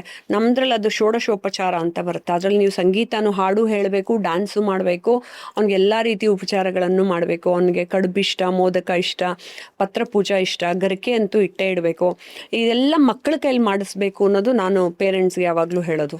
ಇನ್ನೊಂದಷ್ಟು ಜನ ಬೀದಿ ಮಕ್ಕಳೆಲ್ಲೋ ಗಣೇಶನ್ ಕೂಡಿಸಿದೀವಿ ಅಂತ ಆಟ ಆಡ್ಕೊಳ್ತಾರೆ, ದುಡ್ಡಿಸ್ಕೊಳ್ತಾರೆ ಗಣೇಶನ್ ಕೂಡಿಸೋದು, ದಟ್ ಇಸ್ ಸೆಪ್ರೇಟ್. ಬಟ್ ಆ ಮಕ್ಕಳಲ್ಲೂ ಒಂದು ಶ್ರದ್ಧೆ ಬರಬೇಕು ಅಂದಾಗ ಮನೇಲಿ ಕೂಡಿಸೋ ಗಣೇಶನ್ಗೆ ಭಕ್ತಿಯಿಂದ ಹೇಗೆ ಪೂಜೆ ಮಾಡಬೇಕು ಅನ್ನೋದು ಗಣೇಶ ಹಬ್ಬಕ್ಕೇ ನೀವು ಕಾಯಬೇಕಾಗಿಲ್ಲ. ನೀವು ಮಧ್ಯ ಕೂಡ ಇದು ವ್ರತ ಮಾಡ್ಕೋಬಹುದು. ಗಣೇಶ ಹಬ್ಬ ಏನು ಅಂದರೆ ಪಬ್ಲಿಕಲಿ ನಾವೆಲ್ಲರೂ ಸಂತೋಷವಾಗಿ ಆಚರಣೆ ಮಾಡೋವಂಥದ್ದು. ನಮ್ಮ ದೇಶದ ಹೆಮ್ಮೆ ಅದು. ಎಲ್ಲ ಹಬ್ಬಗಳನ್ನು ನಾವು ಆ ರೀತಿ ಪಬ್ಲಿಕಲ್ಲಿ ಆಚರಣೆ ಮಾಡ್ತಾ ಹೋಗ್ತೀವಿ. ಯಾಕೆಂದರೆ ನಾವೆಲ್ಲರೂ ಒಟ್ಟುಗೂಡ್ಕೊಳ್ಳಿ ಅಂತ. ಬೇರೆ ಕೆಲವು ಧ್ಯಾನ ಮಾಡೋದೆಲ್ಲ ಒಬ್ಬರೇ ಕೂತ್ಕೊಂಡಿರ್ತೀವಿ ಮನೇಲಿ, ಹೇಳ್ಕೊಳ್ಳೋದು ಇಲ್ಲ ಕೆಲವರಿಗೆ ನಾನು ಈ ಪೂಜೆ ಮಾಡ್ತಿದ್ದೀನಿ ಅಂತ. ಆದರೆ ಈ ಥರ ಹಬ್ಬ ಆಚರಣೆಗಳೆಲ್ಲ ಏನಾಗುತ್ತೆ, ನಾವೆಲ್ಲ ಹೊರಗೆ ಬಂದು ಒಬ್ರನ್ನೊಬ್ರು ಭೇಟಿ ಮಾಡ್ತೀವಿ ಅನ್ನೋದಕ್ಕೆ ಗಣೇಶ ನಮ್ಮನ್ನೆಲ್ಲರನ್ನೂ ಒಟ್ಟುಗೂಡಿಸ್ತಾ ಇದ್ದಾನೆ. ಮತ್ತೆ ಈಗ ಸಾಕಷ್ಟು ಈಗ ಲಕ್ಷ್ಮೀ ನಾರಾಯಣದ ಒಂದು ಫೋಟೋ, ಈಗ ಪಾರ್ವತಿ ಶಿವಂದು ಒಂದು, ರಾಯರದು ಒಂದು, ಹನುಮಂತಂದು ಒಂದು, ಇದೆಲ್ಲ ಹಿಂಗಿರ್ತಾರೆ ಆಯ್ತಾ. ಆದರೆ ಕೆಲವು ದೇವರುಗಳು ಮಾತ್ರ ಈ 3 ಜನರ ಫ್ರೆಂಡ್ಶಿಪ್ ಹೇಗಿದೆ ಅಂದರೆ ಲಕ್ಷ್ಮಿ, ಸರಸ್ವತಿ ಮತ್ತೆ ಗಣೇಶ, ಈ 3 ಜನರು ಯಾವಾಗಲೂ ಒಟ್ಟಿಗೆ ಇರ್ತಾರೆ. ಲಕ್ಷ್ಮಿ, ಸರಸ್ವತಿ, ಗಣೇಶ. ಈಗ ಗಣೇಶ ಬಂದು ಪಾರ್ವತಿಯವ್ರ ಮಗ. ಇಲ್ಲಿ ನೋಡಿದ್ರೆ ಲಕ್ಷ್ಮಿ, ಸರಸ್ವತಿ ಮಧ್ಯೆ ಗಣೇಶ. ಇಷ್ಟಕ್ಕೂ ಏನಿದು ಸೂಚಿಸುತ್ತೆ, ಅಥವಾ ಇದ್ರ ಹಿಂದೆ ಇರ್ತಕ್ಕಂಥ ಉದ್ದೇಶ ಏನು? ಆ್ಯಕ್ಚುಲಿ ನೀವು ಹೇಳೋದು ನಿಜ. ನಾವೆಲ್ಲ ಚಿಕ್ಕ ವಯಸ್ಸಿಂದ ನೋಡಿರೋದು ಅದೇ ಫೋಟೋ, ಮಧ್ಯ ಗಣೇಶ ಮತ್ತು ಲಕ್ಷ್ಮೀ ಸರಸ್ವತಿಯನ್ನು. ಇದು ನಾನು ಹೇಳ್ದಿದ್ರು ನಿಮಗೆಲ್ಲ ಹಂಗೆ ಗೊತ್ತಿರುತ್ತೆ. ಅವರೆಲ್ಲರೂ ಏನಂದರೆ ಜೀವನದಲ್ಲಿ ನಿಮಗೆ ಬುದ್ಧಿ, ಜ್ಞಾನ, ಸರಸ್ವತಿನೂ ಬೇಕು, ಲಕ್ಷ್ಮೀನೂ ಬೇಕು. ಯಾಕೆ ಪಾರ್ವತಿ ಇಲ್ಲ ಅಂದರೆ ಅವನು ಆಲ್ರೆಡಿ ಪಾರ್ವತಿ ಪುತ್ರ. ಅವನಲ್ಲಿ ಆಲ್ರೆಡಿ ಪಾರ್ವತಿಯೇ ಸೃಷ್ಟಿ ಮಾಡಿರುವಂತಹ ದೇಹ, ಅದಕ್ಕೆ ಶಿವ ಪರಮೇಶ್ವರ ಇಟ್ಟಂಥ ತಲೆ. ಸೊ ಅವರಿಬ್ಬರದು ಎನರ್ಜಿ ಆಲ್ರೆಡಿ ಅಲ್ಲಿ ಕೇಂದ್ರೀಕೃತವಾಗಿದೆ, ಕ್ರೋಢೀಕರಣಗೊಂಡಿದೆ. ಮತ್ತು ಒಂದು ಕಡೆ ಲಕ್ಷ್ಮಿ ಬೇಕು, ಒಂದು ಕಡೆ ಸರಸ್ವತಿ ಬೇಕು. ನಮಗೆ ಬುದ್ಧಿನೂ ಬೇಕು, ದುಡ್ಡು ಬೇಕು, ಜೀವನದಲ್ಲಿ ಸಮೃದ್ಧಿಯೂ ಬೇಕು ಅಂತಂದಾಗ ನಾವು ಗಣೇಶನ್ನ, ಲಕ್ಷ್ಮಿನ, ಸರಸ್ವತಿನ ಮೊದಲಿಂದ ಹಂಗೆ ಜೋಡಿಸಿಟ್ಟಿದ್ದಾರೆ. ಯಾಕಂದರೆ ಇನ್ನೊಂದಷ್ಟು ದೇವಿ ದೇವಸ್ಥಾನದಲ್ಲಿ ನಾವು ನೋಡಿದ್ರೆ ಅದೇ ಮಹಾಲಕ್ಷ್ಮಿ, ಮಹಾಕಾಳಿ, ಮಹಾಸರಸ್ವತಿನ ನೋಡ್ಕೋತೀವಿ. ಬಟ್ ಎಲ್ಲರ ಮನೆಯಲ್ಲೂ ಫಸ್ಟ್ ಇಡೋದೇನೆ ಗಣೇಶ, ಲಕ್ಷ್ಮಿ, ಸರಸ್ವತಿದನ್ನು ಇಟ್ಕೊಳ್ತೀವಿ. ಅಂದರೆ ಅದು ಎಲ್ಲ ಜ್ಞಾನ ಮತ್ತು ಸಮೃದ್ಧಿಯ ಸಂಕೇತ. ಅದು ಇನ್ನೊಂದು ಪಾಯಿಂಟ್ ಏನಂತ ಹೇಳಿದ್ರೆ ಜಿ, ನಾನು ವಸ್ತು ಅಂದರೆ ನಾನು ಹೇಗೆ ವಸ್ತುಗಳನ್ನ ಇಟ್ಕೊಂಡು ಪೂಜೆ ಮಾಡ್ತೀನೋ ಅದನ್ನು ಹೊರತುಪಡಿಸಿ ಕೂಡ ಗಣೇಶನ ಧ್ಯಾನದ ಮೂಲಕನೂ ನಾನು ಹೇಗೆ ಬೀಜಾಕ್ಷರ ಮಂತ್ರಗಳನ್ನು ಇಟ್ಕೊಂಡು ಪೂಜೆ ಮಾಡ್ತೀನೋ ಅದೇ ರೀತಿ ನಮ್ಮ ಚಕ್ರ ಆ್ಯಕ್ಟಿವೇಟ್ ಮಾಡ್ಕೊಳ್ಬೇಕಾದ್ರೆ ಗಣೇಶ ರೆಪ್ರೆಸೆಂಟ್ಸ್ ಮೂಲಾಧಾರ. ಅವ್ನಿಗೆ ಅದೇ ರೀತಿ ಗಣೇಶಂದೇ ಚಿತ್ರವನ್ನು ಅಂದರೆ ಅವನ ಯಂತ್ರವನ್ನು ಬರೆದು ನನ್ನ ಮೂಲಾಧಾರವನ್ನು ಆ್ಯಕ್ಟಿವೇಟ್ ಮಾಡ್ಕೋಬೇಕು ಅಂತಂದಾಗಲೂ ನೋಡಿ ಎಷ್ಟು ಬ್ಯೂಟಿಫುಲ್. ಅಂದರೆ ಯಾಕೆ ಗಣೇಶನಿಗೆ ಮೊದಲು ಪೂಜೆ ಮಾಡ್ತೀವಿ ಅಂದರೆ ಅವನೇ ಚಕ್ರಗಳಲ್ಲೂ ಅವನು ಮೊದಲು. ಸೊ ಮೂಲಾಧಾರನ ನೀನು ಆ್ಯಕ್ಟಿವೇಟ್ ಮಾಡ್ಕೊಂಬಿಟ್ರೆ ತಾನಾಗೇ ತಾನು ನೀನು ಬ್ರಹ್ಮಗ್ರಂಥಿಯಿಂದ ಹೆಂಗೆ ನಾನು ದೇವರನ್ನ ಕಾಣಬಹುದು, ಇಡಾಪಿಂಗಳನ್ನು ಮೀರಿ ನಾನು ಹೇಗೆ ಹೋಗ್ತೀನಿ ಅಂತನ್ನೋದಕ್ಕೆ ಪಂಚೇಂದ್ರಿಯಗಳನ್ನು ಮೀರಿ ಅತೀಂದ್ರಿಯಕ್ಕೆ ಹೋಗಬೇಕು ಅಂತಂದಾಗ ಅದರ ಮೂಲ ಶುರುವಾಗಬೇಕಾಗಿರೋದು ಮೂಲಾಧಾರದಿಂದ. ಸೊ ಗಣೇಶನೇ ಇಲ್ಲದೆ ನಾನು ಹೆಂಗೋ ಮಾಡಕ್ಕೆ ಹೋಗ್ತೀನಿ ಎಲ್ಲವನ್ನು ಅಂತ ಹೇಳಿದಾಗ ನನ್ನ ಚಕ್ರ ಕೂಡ ಆಕ್ಟಿವೇಟ್ ಆಗಲ್ಲ. ಸೊ ಮೂಲಾಧಾರದ್ದು ಕೂಡ ಅಲ್ಲೊಂದೊಂದು ಬೀಜಾಕ್ಷರ ಮಂತ್ರಗಳು ಹೇಳ್ತಾ ಹೋಗ್ತಾರೆ, ಅದನ್ನು ಹೇಳ್ಕೊಳ್ತಾನೆ ಹೋಗಬೇಕು. ನೀವು ಆ ಚಕ್ರ ಆ್ಯಕ್ಟಿವೇಶನ್ನು ಕೂಡ ಗಣೇಶನ್ನ ರಿಲೇಟ್ ಮಾಡಿಕೊಂಡು ನೀವು ಮಾಡ್ಕೊಳ್ತಾ ಹೋದಾಗಲೂ ನಾನು ಒಂದು ಹೇಳ್ತೀನಿ, ಎಲ್ಲದಕ್ಕೂ ಎಷ್ಟೊಂದು ಪ್ರಾಕ್ಟೀಸಸ್ ಬಂದುಬಿಟ್ಟಿದೆ ಸಮಾಜದಲ್ಲಿ, ಅದು ಬಂದಿದೆ ಇದು ಬಂದಿದೆ, I don't want to name it, ಎಲ್ಲ ಕ್ವಿಕ್ಕಾಗಿ ನಿಮ್ಗೆ ಹೇಳ್ಕೊಡ್ತೀನಿ ಅಂತ ಹೋಗ್ತಾರೆ. ಆದರೆ ನಿಮ್ಗೆ ಒಂದೇನು ಗೊತ್ತಾ ಟಿಪ್ಸು, ನೀವು ದೇವರನ್ನ ಜೊತೆಗೆ ಇಟ್ಕೊಳ್ಳದೆ, ದೇವರ ಮಂತ್ರಗಳನ್ನು ಜೊತೆಗೆ ಇಟ್ಕೊಳ್ಳದೆ, ಬೀಜಾಕ್ಷರ ಮಂತ್ರಗಳನ್ನು ಜೊತೆಗೆ ಇಟ್ಕೊಳ್ಳದೆ, ಅದನ್ನು ಪ್ರಾಕ್ಟೀಸ್ ಮಾಡದೆ ನೀವು ಯಾರೋ ನನ್ನನ್ನು ಹೀಲ್ ಮಾಡಿಬಿಡ್ತಾರೆ, ಯಾರೋ ನನ್ನ ಚಕ್ರನ ಆ್ಯಕ್ಟಿವೇಟ್ ಮಾಡ್ತಾರೆ ಅಂತ ಖಂಡಿತ ಅದು ವರ್ಕ್ ಆಗಲ್ಲ. ಆಮೇಲೆ ಅದು ಲಾಂಗ್ ಟರ್ಮಲ್ಲಂತೂ ವರ್ಕ್ ಆಗೋದೇ ಇಲ್ಲ. ನೀವೇನೋ ತೊಗೊಂಡಿಲ್ಲಿ ನೀವು ಜಂಡು ಬಾಂಬ್ ಹಚ್ಕೊಂಡಂಗೆ ನಿಮ್ಗೇನೋ ಒಳಗೆ ದೊಡ್ಡ ಕಾಯಿಲೆ ಇರುತ್ತೆ, ಒಂದು ಸಣ್ಣ ಮಾತ್ರೆ ಇತ್ತು, ಹಂಗೆ ವರ್ಕ್ ಆಗಲ್ಲ. ನೀವು ಪ್ರಾಕ್ಟೀಸೇ ಮಾಡ್ತೀರಾ ಅಂತ ಹೇಳಿದಾಗ ನಿಜವಾಗ್ಲೂ ದೈವಿಕವಾಗಿ ಪ್ರಾಕ್ಟೀಸ್ ಮಾಡ್ತಾ ಹೋಗಿ. ಯಾಕೆಂದರೆ ಲಾಂಗ್ ಟರ್ಮಲ್ಲಿ ನಿಮಗೆ ನಿಮ್ಮ ಜೊತೆಗೆ ನಡ್ಕೊಂಬರ್ತಿರ್ತಾರೆ, ದೇವರಾಗಿರಲಿ, ಮಂತ್ರಗಳಾಗಿರಲಿ, ಆ ಎನರ್ಜಿ ಆಗಿರಲಿ. ನೀವೆಲ್ಲ ಕಡೆ ದುಡ್ಡು ಕೊಟ್ಬಿಟ್ಟು ಎಲ್ಲೋ ಹೋಗ್ತೀರಾ, ಏನೇನೋ ಕಲ್ತ್ಬಿಟ್ಟೆ, ಬನ್ನಿ ನಾನು ನಿಮ್ಗೆ ಹೀಲಿಂಗ್ ಮಾಡ್ತೀನಿ, ನನ್ನ ಹತ್ರ ಎನರ್ಜಿ ಇದೆ, ಖಂಡಿತ ನಿಮ್ಗೆ ಹಂಗೆ ಎನರ್ಜಿ ಬರೋಕ್ಕೆ ಸಾಧ್ಯನೇ ಇಲ್ಲ. ಅಂಟಿಲ್ ಅನ್ಲೆಸ್ ನೀವು ಕೂತು ಮಂತ್ರಗಳನ್ನು ಹೇಳಿ ಸಿದ್ಧಿಸ್ಕೊಂಡಿಲ್ಲ ಅಂತ ಹೇಳಿದ್ರೆ ಖಂಡಿತ ನೀವು ಇನ್ನೊಬ್ರಿಗೆ ಎನರ್ಜಿ ಕೊಡೋಕ್ಕೆ ಸಾಧ್ಯ ಇಲ್ಲ. ಅದಕ್ಕೆ ಏನಾಗುತ್ತೆ, ತಿರ್ಗಾ ಅವ್ರವ್ರ ಲೈಫಲ್ಲೇ ಕಷ್ಟಗಳು ಬರೋಕ್ಕೆ ಶುರುವಾಗುತ್ತೆ. ಇಲ್ಲ ಅಂದರೆ ದುಡ್ಡಿಸ್ಕೊಂಡು ಹೀಲ್ ಮಾಡ್ತೀವಿ ಅಂತ ಹೇಳ್ತಾರೆ. ನಿಜವಾದ ದೈವಿಕವಾದ ಎನರ್ಜಿ ಇದ್ದಾಗ ದುಡ್ಡಿಸ್ಕೊಂಡು ಹೀಲ್ ಮಾಡಲೇ ಕೂಡ್ದು, ಆ ದೈವಿಕ ಎನರ್ಜಿನ ಫ್ರೀಯಾಗಿ ಕೊಡಬೇಕಾಗತ್ತೆ.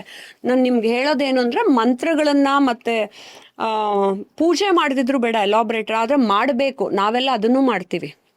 ಯಾಕೆಂದರೆ ನಾವು ಆಕಾರ ಪರಬ್ರಹ್ಮನ ನಂಬಿರೋರು, ನಾವೆಲ್ಲ ನಿರಾಕಾರ ಪರಬ್ರಹ್ಮನ ನಂಬುತ್ತೀವಿ ಅಂತ ಹೇಳಿದ್ರೆ ನೀವು ಆಕಾರ ವಸ್ತುಗಳನ್ನ ಆಸೆ ಪಡಬಾರ್ದು. ವಾಂಚಾಕಲ್ಪಲತಾ ಗಣೇಶನ್ ನೀವು ಹೇಳ್ದಂಗೆ ನನಗೆ ಕಾರ್ ಬೇಕು ಅಂತ ಹೇಳಿದ್ರೆ ನೀವು ಆಕಾರದಲ್ಲಿ ಕಾರ್ ಇಷ್ಟಪಡ್ತಿರೋ ನಿರಾಕಾರದಲ್ಲಿ ಇಷ್ಟಪಡ್ತಿರೋ, ಓಕೆ ಗಣೇಶ ತಥಾಸ್ತು ನಿನಗೆ ಕಾರ್ ಕೊಟ್ಟಿದ್ದೀನಿ ಅಂದ್ಬಿಟ್ಟು ಅಲ್ಲಿ ರೋಡಲ್ಲಿ ನೋಡಲ್ಲಿ ನಿಂತಿದೆ ಅಂದರೆ ನಿರಾಕಾರ ತೋರಿಸಿದ್ರೆ ಒಪ್ಕೊಳ್ತೀರಾ ನೀವು? ಆಕಾರದಲ್ಲಿ ತಾನೇ ಬೇಕು. ಸೊ ಹಾಗಾಗಿ ಮನುಷ್ಯನಿಗೆ ಎಲ್ಲ ಆಕಾರದಲ್ಲಿ ಬೇಕು ಅಂತಂದಾಗ ಮನೆ ಆಗಿರಲಿ, ಕಾರ್ ಆಗಿರಲಿ, ಆಕಾರ ಪರಬ್ರಹ್ಮನ ಫಸ್ಟ್ ಪೂಜೆ ಮಾಡಿ ಹೋಗ್ತಾ ನೀವು ನಿರಾಕಾರ ಪರಬ್ರಹ್ಮನ್ನ ಪೂಜೆ ಮಾಡ್ತಾ ಹೋಗಬಹುದು. ಆದರೆ ನೀವು ಅದಕ್ಕೆ ನೀವೇನು ಮಾಡ್ಬಿಡ್ತೀರಾ, ಯಾರು ರೆಡಿ ಮಾಡ್ಕೊಳ್ಳೋದು, ಆರತಿನ, ಮಂಗಳಾರತಿನ, ಅಭಿಷೇಕನ ನಾ ಕೂತ್ಕೊಂಡು ಬರೀ ತಪಸ್ ಮಾಡ್ಬಿಡ್ತೀನಿ ನಿರಾಕಾರದಲ್ಲಿ ಅಂತ, ಅದೊಂದೇ ಯಾವುದು ಸಾಲಲ್ಲ. ಎಲ್ಲ ರೀತಿ ಎನರ್ಜಿನೂ ನಿಮಗೆ ಬರಬೇಕು ಅಂತ ಹೇಳಿದಾಗ ಪ್ರಕೃತಿಯಿಂದ ಎಲ್ಲ ರೀತಿ ಸಂಪ್ರದಾಯಗಳನ್ನು ಫಾಲೋ ಮಾಡ್ತಾ ಎಲ್ಲವನ್ನೂ ಮಾಡ್ತಾ ಹೋಗಬೇಕಾಗತ್ತೆ. ಅದಕ್ಕೆ ಗಣೇಶಂದು ನೀವು ವಾಂಚಾಕಲ್ಪಲತಾ ನೀವು ಪ್ರಾಕ್ಟೀಸ್ ಮಾಡಬಹುದು. ಆಕಾರ ಗಣೇಶನನ್ನೇ ಇಟ್ಕೊಂಡು ನೀವು ಪೂಜೆ ಮಾಡ್ತಾ ಪ್ರೀತಿಸ್ತಾ ಹೋದಾಗ ನಿಮ್ಗೆಲ್ಲವೂ ಒಂದೊಂದೇ ಸಿದ್ಧಿಸ್ತಾ ಹೋಗುತ್ತೆ. ಆಸ್ ಯೂಶುವಲ್ ಅದ್ಭುತವಾಗಿತ್ತು ಈ ಪಾಡ್ಕಾಸ್ಟ್. ನನ್ನ ನೆಚ್ಚಿನ ದೈವ ಗಣೇಶ, ಗಣಪತಿ, ಅಂಡ್ ಅಫ್ಕೋರ್ಸ್ ತುಂಬ ಜನರ favourite. Thank you so much. My pleasure, ನನ್ನ ಸೌಭಾಗ್ಯ.